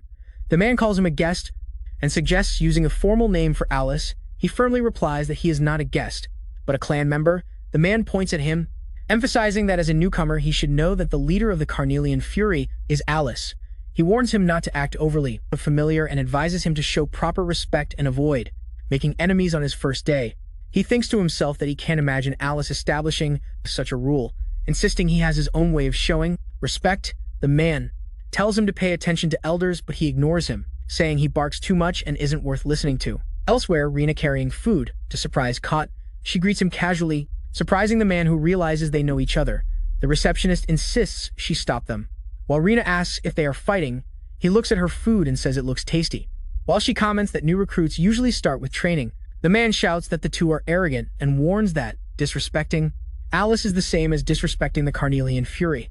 The man advances and bows to put him in his place. In an instant, he is knocked down and thrown to the ground. The receptionist watches in shock and stands before the man. He asks if the man is satisfied now, stepping back. He says he didn't come to play and is only there because Alice called him. The man is surprised that despite being ranked, he was defeated so easily and wonders about the other's rank, and then realizes he has leveled up again to rank C. Someone sees Alice approaching and calls Kyu's attention. Alice arrives and is enthusiastically received by the members. She praises everyone for their good work. Alice greets Kyo and asks if something happened, while Rena accuses him of bullying an intern, which he denies. Alice comments that many there put her on a pedestal, so she expected him to be able to clash with them. She tells him they have a meeting, and that he should go with her while Rena decides to stay. As they go up the stairs, Alice tells him to behave, and he insists he was quiet upon seeing them leave. The man realizes he is new and wonders who he is. He follows Alice down the hallway, toward a meeting room. She opens the door and apologizes for the wait. Ren, an S-rank water mage, says they arrived just in time. He recognizes Kyo and mentions that Alice had told him about him. Ren extends his hand and politely introduces himself to Kyo. Alice introduces him as the brain of the team. Ray notices he's exactly as Alice described. He thinks his footprint is strong, and then starts the meeting. Ray explains that the other key members have already taken measures. Alice says he will also contribute, and before continuing, he offers to make a report. Ren states that the Minas Weaver, also known as Dendi, is preparing to monopolize the abyss. Alice smiles, saying she knew the old man would manage it. Rugen explains to me that at the S-rank assembly, a magic stone from the mechanical dragon was left behind. It was used to create a new weapon and strengthen the clan, leading Kyo to recognize the mechanical dragon and deduce that they are using the weapon to generate funding, and Ren confirms they probably plan to mass-produce it. Wondering exactly what happened at the assembly, that I decided to remain silent. He asks if Carmen Electra will also go, and Ren confirms when asked if he will go. Ren says no, and explains that they already sent one group of S-rank members, so there is no reason for him to worry. Oops, silently. Kyo is impressed by the fact that the clan has enough S-class adventurers to be dispatched, until Ren informs that he will operate with a separate unit. Kyo's face shows shock upon seeing the image, leading Alice to praise Ren for the impeccable strategy. Brian acknowledges that they are dealing with Dendi, so they need to be cautious. That I smile and gladly take on the commitment to undertake the task. A busy camp gathers near a fenced area. Crowds watch a bright portal open and murmur about how it is usually closed and how long it has been since it appeared. A voice asks people to step back, causing surprised reactions. As the crowd disperses, Kyo calms a scared boy and asks if he is okay while he nervously apologizes. And Kyo then approaches the portal while the spectators notice that his bracelet identifies him as Class C. Inside the abyss, Kyo recalls past visits from his days in Class S. He approaches an entrance covered with vines, remembering how he could never get beyond the shallow layers. Upon entering, he delves into the dark stone corridors. The silence is heavy.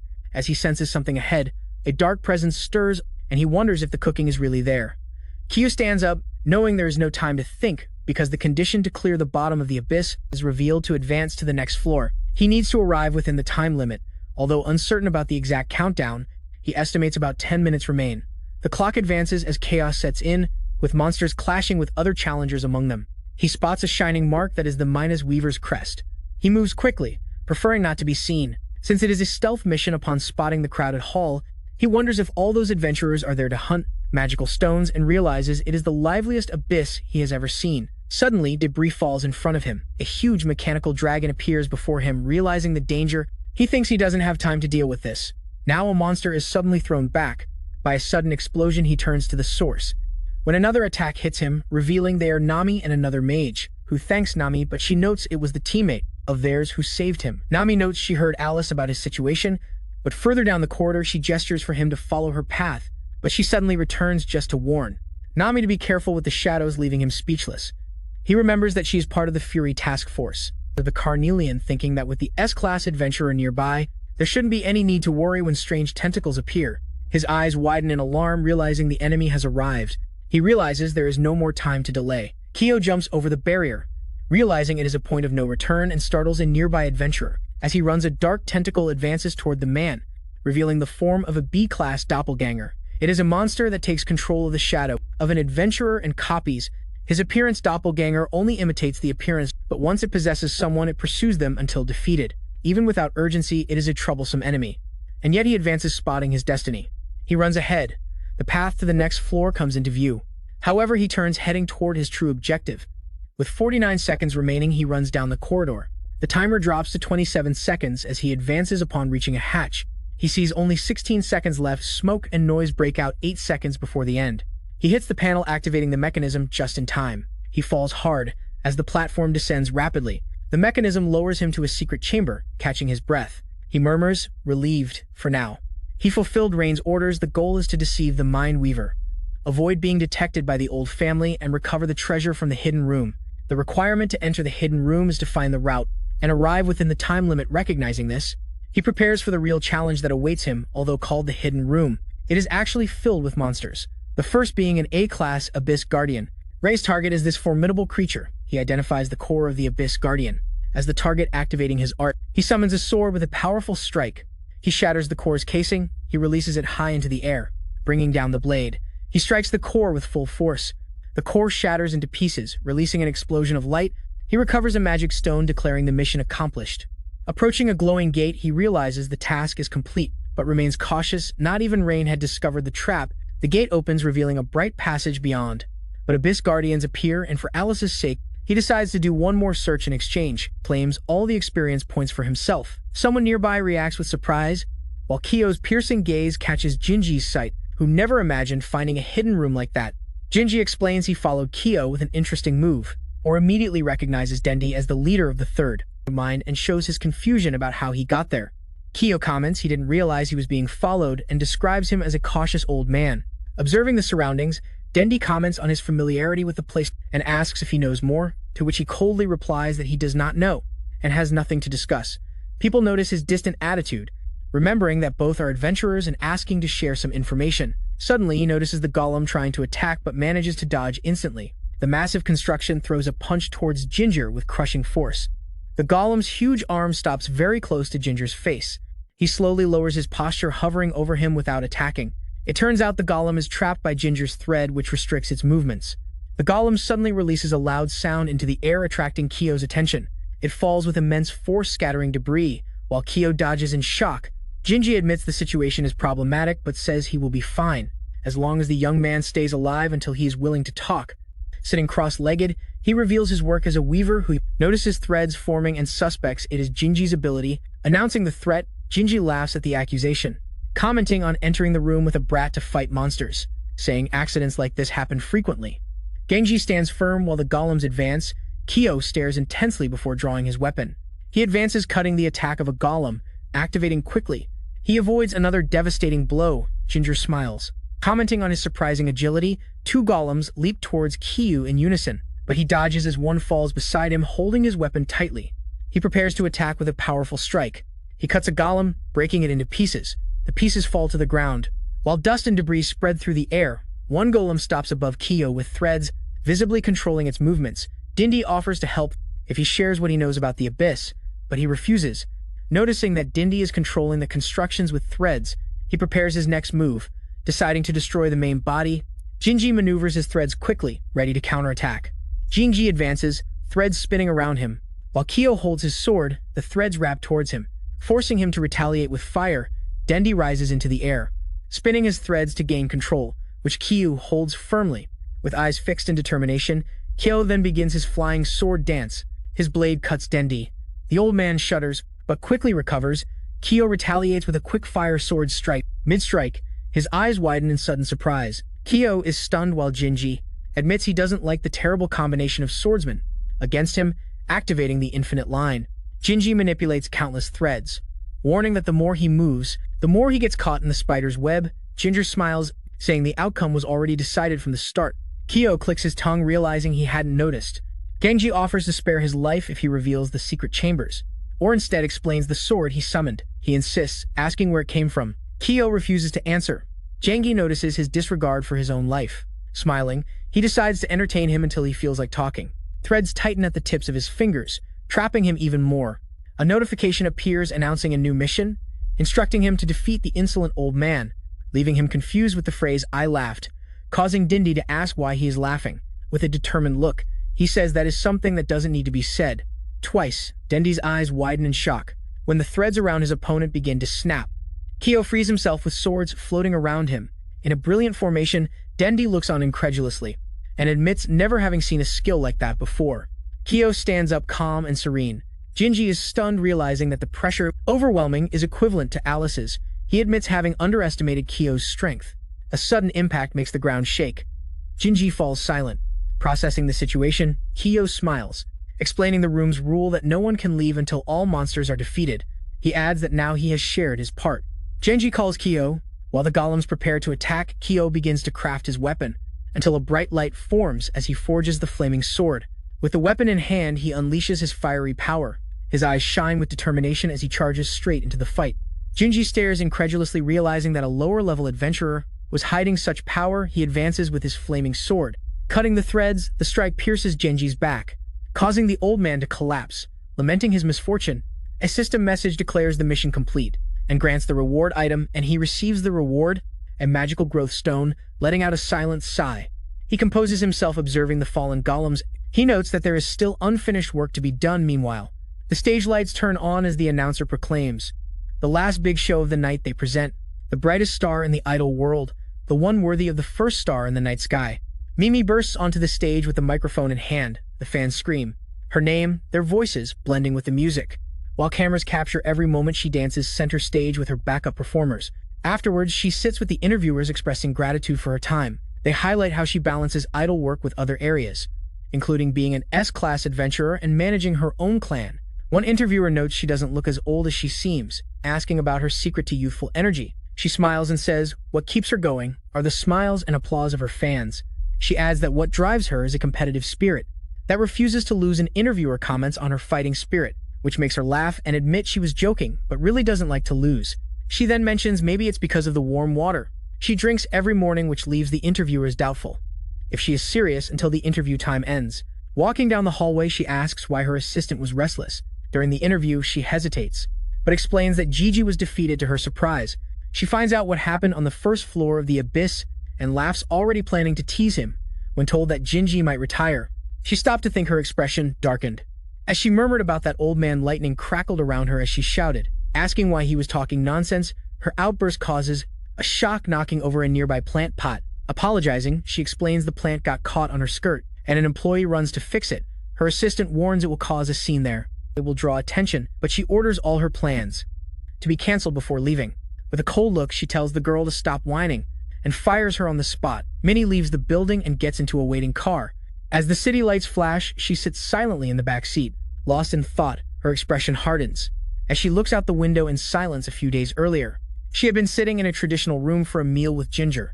Her silence was evident. Ginger watched her with an ironic smile and asked what she thought. She took her drink while trembling and said it was an interesting proposal. With a cold smile, said they would use the exploration as a pretext to eliminate Alice and take first place. Ginger agreed and admitted it was a stealthy move, but necessary, since they couldn't defeat her alone. Minnie, taking a sip of her drink, still trembling, lowering his gaze, he asked if she was afraid. Ginger seemed satisfied and predicted that the government would soon, but admitted that everything changed when Alice appeared in her mind. She remembered how she had always been a thorn in her side. Aline remembered embarking on a mission with her, and the clash of weapons was etched in her memory. Alice helped her up after being defeated by monsters, which made her think about how hard she had worked to reach the top, only for Alice to surpass her effortlessly. Minnie squeezed her arm harder until the glass in her hand shattered. She admitted that it was always like that her rival was always ahead of her. With a dark smile, she swore to make her suffer. Jinji seems satisfied and predicted that the government would soon request a Class S clan to explore the abyss. They were told that when the time came, Alice's end would come. Jinji left and instructed her not to tell anyone else. Curious, she wondered who had started all this. Elsewhere, his companion screams echo to stop her as she advances. Minnie bursts into the room and attacks Dendi in the middle of the game. The board flips, but Dendi holds it with his foot line. Minnie demands to know if he is going to retire. She agrees to listen to him once and asks him to explain his injuries. He replies it was an accident and admits he can't continue with a calm smile. He says he is resigning. Minnie's power intensifies as she warns him not to think he can back out now, even if he can't move properly. She hopes he takes responsibility for his mistake. Ginger smiles and says killing Alice alone is not enough. He asks if she has heard of Kyo. She remembers hearing his name during an assembly meeting and demands to know what he means. He describes him as a class boy who knows the ins and outs of the abyss, revealing he easily found the secret room and used an unknown profession. Ginger reflects on always focusing on those in higher positions, ignoring rising talents below. Minnie is shocked to learn Q is class and asks if he was defeated by someone with such a low ranking. He smiles slightly without denying it. She gets excited and expresses her disappointment in her opinion. A leading figure would have been a much better choice. Minnie coldly calls him useless, before unleashing a massive explosion. Flames engulf the property, causing shocked screams from the spectators, thinking to herself. She decides she should have dealt with the situation from the start, with the S-class vacancy making everything perfect, which makes her determined to take down Alice with her own hands. But first, she grabs her cell phone and calls her manager, instructing her to gather all available information about Kyo. Despite hesitation, she insists and says the nail that sticks out needs to be hammered. Meanwhile, a sinister presence stirs in the darkness. At the Carnelian Fury headquarters, the works are underway. Kyo approaches and asks about the joint project, discovering it is an expansion commissioned by Alice. A tool slips from a worker's hand, falling toward the ground. He notices the danger and shouts for them to be careful. In an instant, he pulls the man away from danger. While the tool hits the ground, the guy checks if his friend is okay and warns him to be more careful inside. Who explains he was called by Alice and finds out she is in the meeting room, where she waits for him. He walks down the corridor and opens the door. Upon announcing his arrival, he is greeted by Alice, who bursts into celebration and congratulates him for being the MVP of the round. Alice tells him that the magic stone he brought yielded a large sum, allowing them to repair and expand the headquarters. She gives him a reward, thinks, and advises him to use it wisely during a meal. Reno praises him as an exceptionally talented rookie. They agree to use the funds to expand the team, improve equipment, and gather more allies to strengthen themselves. With an ironic smile, Alice declares their next goal to dive into the depths of the mysterious abyss. He thinks about the abyss and cooking, believing that facing it again could reveal what happened to him in the past. Determined, he decides to confront it once more and settle the score. Alice asks if he plans to keep diving, and he confirms, saying they will use the collected information to plan the next operation. Upon hearing this, she expresses that she also has something to contribute. Alice encourages her to share, noting her extraordinary skills for a rookie, or reveals that she has already fought a mechanical dragon. Recalling the battle, he admits he was alone and only managed to land a single hit. Surprised, they wonder how a rank C could defeat a rank B monster, laughing at the idea. Although skeptical, they cannot completely dismiss the idea. With Alice commenting on how interesting he is, he insists that everything he said is true, clarifying that it was not the creatures from the first level of the first abyss, it was something much bigger, a level S mechanical dragon called Cooking. Upon hearing the name, they react with admiration, and Alice comments on how extraordinary he is when asked what kind of monster it is. He admits he only knows up to a certain point that night. The headquarters lies under the stars, while Alice thanks Kyo for the valuable information. Alice says he owes a lot, but he ignores it and says it's all right. Smiling, she admits she still doesn't know much about him and asks him to tell more on another occasion. While I walk away, she calls him and reminds him that the meeting is still scheduled later that night. He walks alone under the streetlights as it is already a bit late. He grabs his phone to notify Natsu that he is almost home. Suddenly, a voice greets him with a chilling tone. Minnie holds an umbrella and asks if he is coming back from school or work, or notices something lurking in the shadows below her, or an ironic smile. He says she is not hiding her murderous intent well, and demands to know who she is. Minnie steps on a glowing magic circle and mocks him for not knowing who she is, but says it doesn't matter. Her eyes glow red as she declares that he will die there. A monstrous creature emerges from the magic, advancing toward him. He quickly dodges the attack, realizing what he is facing. He identifies the work as that of a spiritual sonar. He notes it is one of the rare jobs and asks why she is targeting him. Calling him by name, she comments on his rapid rise in the hierarchy. With a cold tone, she warns that he's in the way. Her summoned beast advances with a roar. Kyo narrows his eyes and activates his ability. He delivers a powerful blow to the summoned beast, Minnie stands firm until dodging Kyo's strike. She floats in the air and asks what he is fighting, calling his beast devils.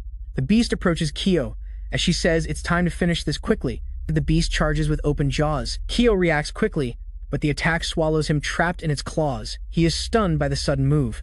The creature swallows him whole, watching from above. She smiles and comments on how easily he was dominated. She declares that although he can destroy the island, he will never reach the stars inside there, the twin, as he dives into a crimson void. Opening his eyes, he wonders where he is. A warning reveals that he is in Rero, which is the womb, a completely isolated and sealed space. He realizes that it is some kind of sealing ability with nothing solid to attack. He wonders if escaping by force is impossible, never having broken a seal before. He admits the situation is bad and wonders what to do then. Something catches his attention. A confident smile forms on his face. While he prepares his next move, she compares the space to an endless abyss, where once inside you fall forever with no escape.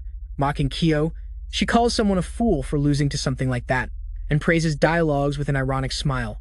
She says only Alice remains. Suddenly her eyes widen in surprise. She turns and sees Devils grumbling incredulously that OU is gone. She grabs her umbrella tightly, furious that it happened without her orders. She clenches her fist, insisting that OU could never escape. Before a shadowy figure, she staggers backward, questioning why. Elsewhere, OU watches a beam of blue light rising toward the sky. He looks around and realizes he has successfully escaped holding a key. He decides it is time to use the dungeon's special reward. Surprised to end up using it this way. He remembers the advice of a veteran assassin. During his first raid in that memory, the assassin mentioned there was a trick to breaking seals. The assassin smiled and explained that seals must be neutralized with one of your own. The assassin explained that if trapped in an isolated space, it is possible to free yourself by placing a seal on yourself. To move to another space, he stopped and thought, spinning a knife in his hand, walking toward a target. He insisted that knowledge like that could be useful at any moment, and he smiled and admitted the assassin was right in thanking him. Despite his reluctance, he arrives at the entrance of a special dungeon, a trial space where participants are sent, and he reflects that there is a stronger correction beyond simple sealing abilities that helped him escape before, but now he cannot leave until the trial ends. A system message welcomes him to the special dungeon, called the Alpha Underground Prison.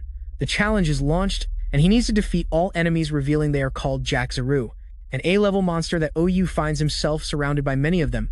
Grumbling that the problem is back, the Jack Zaru launches a bright attack, forcing him to react quickly. Purple projectiles fall. While he jumps back to dodge, the explosion spreads across the ground, and he realizes it is too dangerous to face head-on. Several monsters are hit by the attack's consequences. He grits his teeth, conjuring energy in his hand and muttering quietly. He delivers a lightning sword attack, cutting the monsters in an energy explosion. A creature's tentacle wraps around the weapon, dripping purple slime. He steps back with a grimace, feeling the uncomfortably sticky. The weapon fights against the grip of the viscous appendage with quick movement. The sword breaks free, spinning in the air toward another monster. He faces the monster, while his lightning sword falls to the ground with a crash. The creature smiles threateningly, with eyes fixed on him. OU notices its intelligence is surprisingly high for its level. Suddenly, he summons his weapon back, giving the monster a shock. He cuts it and its body falls to the ground, but enemies approach. While he advances with his lightning sword, a larger creature approaches, but he delivers a powerful kick, sending one of them flying. Another charges at him, but he quickly dodges to the side. OU runs forward, zigzagging between the monsters, attacking him. A burst of purple slime shoots in his direction. Splattering with the impact, a strike hits him. Throwing his back against the wall, surrounded by enemies, he finds himself cornered, sticking out his tongue. He smiles slightly as a wave of energy begins to gather in his hand. Blue orbs rain down as he charges forward, shouting in challenge, and breaks through the ranks, leaving defeated monsters scattered on the ground, injured and covered in slime. He prepares himself while holding his sword. Oh, the fighter! He is surrounded by fallen enemies. An imposing monster encircles him. Ready to attack, he thrusts the sword into the monster's head, ending the fight, collapsing to the ground. He takes a deep breath, exhausted. Leaning back, he lets out a long sigh of relief. A system message declares his success in defeating all enemies, and grants rewards as energy envelops him. He assumes the reward must be experience points. A system message announces his level up, and he notices his strength has increased. Feeling his wounds and fatigue vanish, he comments on how useful the recovery was. As the dungeon begins to close, he acknowledges it was a hindrance, but says the real challenge begins now. Light surrounds him as he is transported elsewhere. Someone shouts angrily, cursing. Mimi slams her hand on the road, demanding to know how he escaped. Grinding her teeth, she swears to find him and kill him, no matter where he goes. Spotting a sudden glow, she looks up. Surprised, she realizes that It is a teleportation portal. As his figure begins to appear, he calmly steps out, bathed in blue light. She freezes in shock upon seeing him, stammering as she demands to know where he came from. Her expression twists in disbelief at his appearance, questioning his filthy clothes. Covering her nose, she complains about the stench, which leads him to apologize. He looks at her calmly and says he returned from hell. Narrowing her eyes, she accuses him of using a teleportation skill or item. She notes he even leveled up since their last encounter. Mounted on a monstrous beast, she swears to make him regret surviving before, summoning a huge magic circle. She calls his persistence annoying. He responds with determination, declaring he will keep coming back no matter how many times she tries to stop him. Mimi summons her devils over a glowing magic circle. It is revealed that the spirit summoner profession is secret and can be unlocked by summoning 10 or 0 monsters. Each spirit possesses immense power and unwavering loyalty to their master, although the summoner's heart remains the key. This heart can swing between good and evil, making the role dangerous. He quickly draws the executioner's sword, preparing for action. She comments on his refined taste with a mischievous smile, but warns that luck is not on his side. As her power rises with a scream, she unleashes the spirit summoning. A figure falls heavily, breaking the stone beneath him. Flames burst around Kyo as he descends with sword in hand. A huge queen worm emerges amid a fire, provoking a tense reaction in Kyo, who is being swallowed by the monster. The worm's imposing form looms over the city, against the night sky. Laughing, Mimi declares he will be executed. A sudden crack forms in its scales as the strike lands. The beast roars in pain as its body explodes. Mimi watches in shock as the attack hits. Soaked in the monster's fluid that advances through the sticky mass, she realizes his blows cannot pierce its hard shell, and begins to gather power. Black wings spread as she ignites, and radiating a blinding energy, a glowing sphere of magic advances toward Kyo. But he unleashes a relentless magical burst. He prepares and grips his sword tightly. Energy spins in his hands as he prepares to counterattack. The two forces collide in a massive and blinding explosion. A fluid falls over the city, frightening the spectators, who realize it is a confrontation between adventurers. A huge and twisted mass of flesh and energy spins amid the chaos. Mimi praises her monster with a sinister smile trapped inside the beast.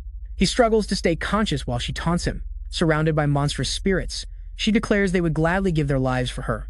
Without hesitation, she orders her followers to destroy him. Monstrous spirits advance toward him with wild intentions. He steadies himself, ready to face them head-on. A deafening roar echoes as the beasts approach. The clash shakes the air as a purple energy spins violently around them. The spectators watch in shock, recognizing the brutal display as Mimi's work and noting that spirits are no different from monsters. Perched above the city, she swears, no one will take what is hers. She smiles, invoking her beloved spirits. When the time comes up there, she orders them to bring her the man's head. A severed animal head is presented, impaled on her sword. She recoils in shock at the sudden twist. Surrounded by dead animals, he taunts her, saying he's running out of spirit. He grabs the sword, noticing it's not just for show. With every drop of fluid it absorbs, the blade becomes sharper and stronger. Horrified, she screams in despair for her fallen spirits. Fury distorts her expression. While she screams in outrage, he takes her hand, stating he has no interest in her stage with sword in hand. He refuses to tolerate being targeted without reason. She demands silence, completely dismissing his condemnation. Raising her hands, she swears to kill anyone who dares to overshadow her, declares he can only watch, powerless from below, amid bitter tears. A bright light breaks through as she performs the spirit summoning the Star Knight in asterisk form. The imposing figure descends, radiating celestial power. He fixes a determined and unwavering gaze. In his heart, he decides that as long as he has power, he will save Natsu. He hides, declaring he will not lose. With a powerful leap, he charges straight at the imposing figure. A devastating blow shatters her form into fragments of light. The strike passes through her, leaving her shocked and wounded as she extends her hand in disbelief. She whispers that this can't be possible. She falls as her fluid spreads through the air, insisting she cannot lose. Memories of Alice's jealousy surface. The boos of her peers echo, mocking her and cursing her. She remembers sitting alone in a messy room, isolated and downcast.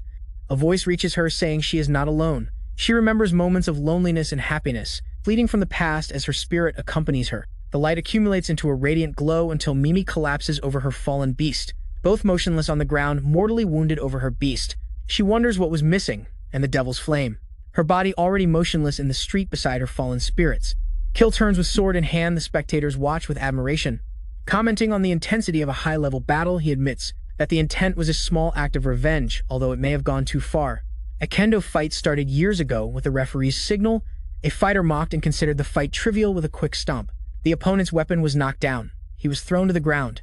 Screaming in shock, the referee declared the fight over. The referee signaled victory while the opponent remained on the ground. Alice was declared the winner, revealed in a flashback. At 12 years old, she loved training her body, and soon no adult could defeat her. Feeling confident, she began to take pride in her skills. She thought one day she would leave that place. She assumed she would take over her father's company and join society. To work upon getting out of the car, she spotted a familiar figure ahead calling her father. She ran toward him and announced she was home. A sudden explosion hit them, shocking both. A monstrous blow pierced her father. Before her eyes, his lifeless body collapsed, making her scream in anguish at first. She only wanted to avenge his regret. In the end, she cursed her own helplessness. But over time, she found companions and began to love. Adventure became her world. Now, before a glowing portal, she prepares to leave. Her ally informs her that preparations are complete, and that they can leave at any moment, and she thanks him. Meanwhile, Alice greets Kyo playfully and notices how elegant he looks with a bandage on his face, but he ignores another adventurer, questioning if she is really bringing a rank C, and she confirms. Since he is really strong, she explains he is the only one who can. Read the strikes of her sword. Her words momentarily surprise him. Despite the confidence, she remains undecided. She agrees and says she would like to train with him someday. He agrees discreetly. He notes that no one else can keep up with the movements of her sword. Impressed by her frightening speed, she calls everyone so they can depart. He reflects that he never imagined being alongside an S-rank guild of this level. Then something important comes to mind. In the first timeline, 20 years from now, Alice, leader of the Carnelia Fury, died trying to cleanse the abyss, and the guild was annihilated.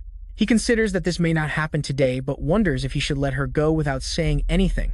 She notices his look and asks if there is something on his face, but the other adventurer denies it.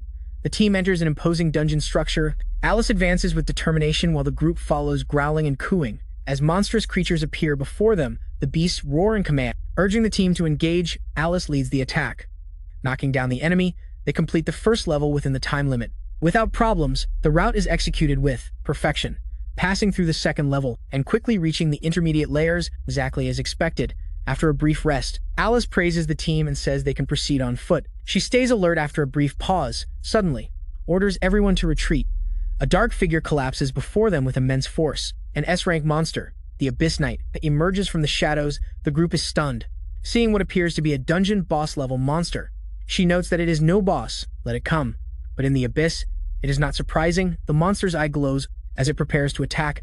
Alice faces its attack head-on. As expected, her allies are shocked when it blocks her sword with overwhelming force.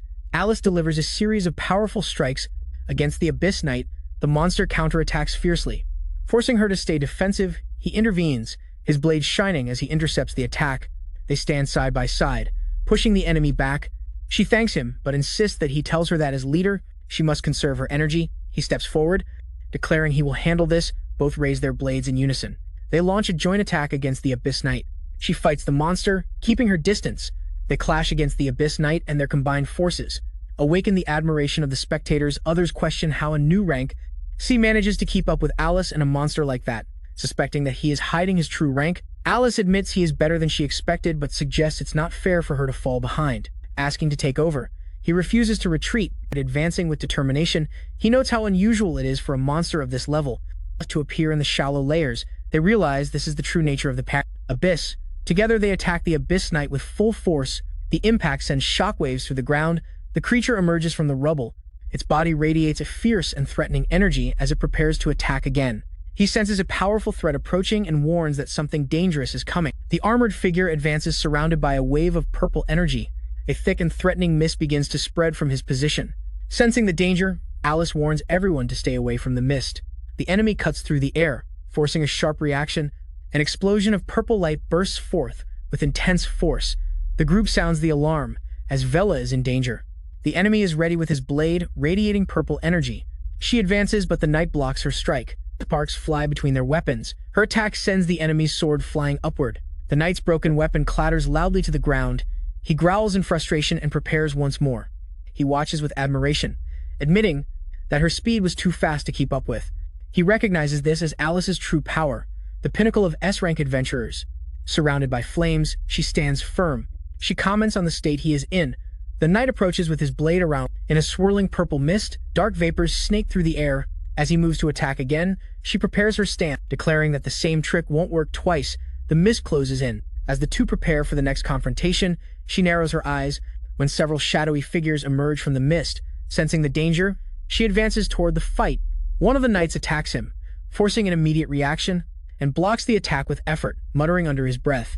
The clash manifests after Kyo's intervention. A powerful shockwave bursts forth as the enemies approach. The group screams in fear, while Kyo refuses to believe it could end there. He shouts her name and the battlefield glows with violent energy. Marked by several knights, she moves with deadly precision. Her strike pierces an enemy's helmet. She throws her blade toward the knight, forcing him to retreat. He grabs his weapon tightly and tries to push her away. The armored enemy struggles against her, both locked in a tense fight. A roar bursts from the knight as she maintains focus. Her eyes suddenly open, burning with determination. Her strike sends the enemy's weapon flying through the air. She delivers a decisive blow, cutting deeply through the armor. The others celebrate as the remaining knights dissolve. In the shadows, a fading voice, and the flame with her last words, she turns surprised. When a persistent presence murmurs a final phrase, the last words of the shadowy figure promise protection. A wave of purple energy bursts forth, causing the ground to tremble. The shockwave forces the group to take cover. A dark mist begins to dissipate, leaving an eerie silence. Her final warning declares that the calamity of the abyss is beginning.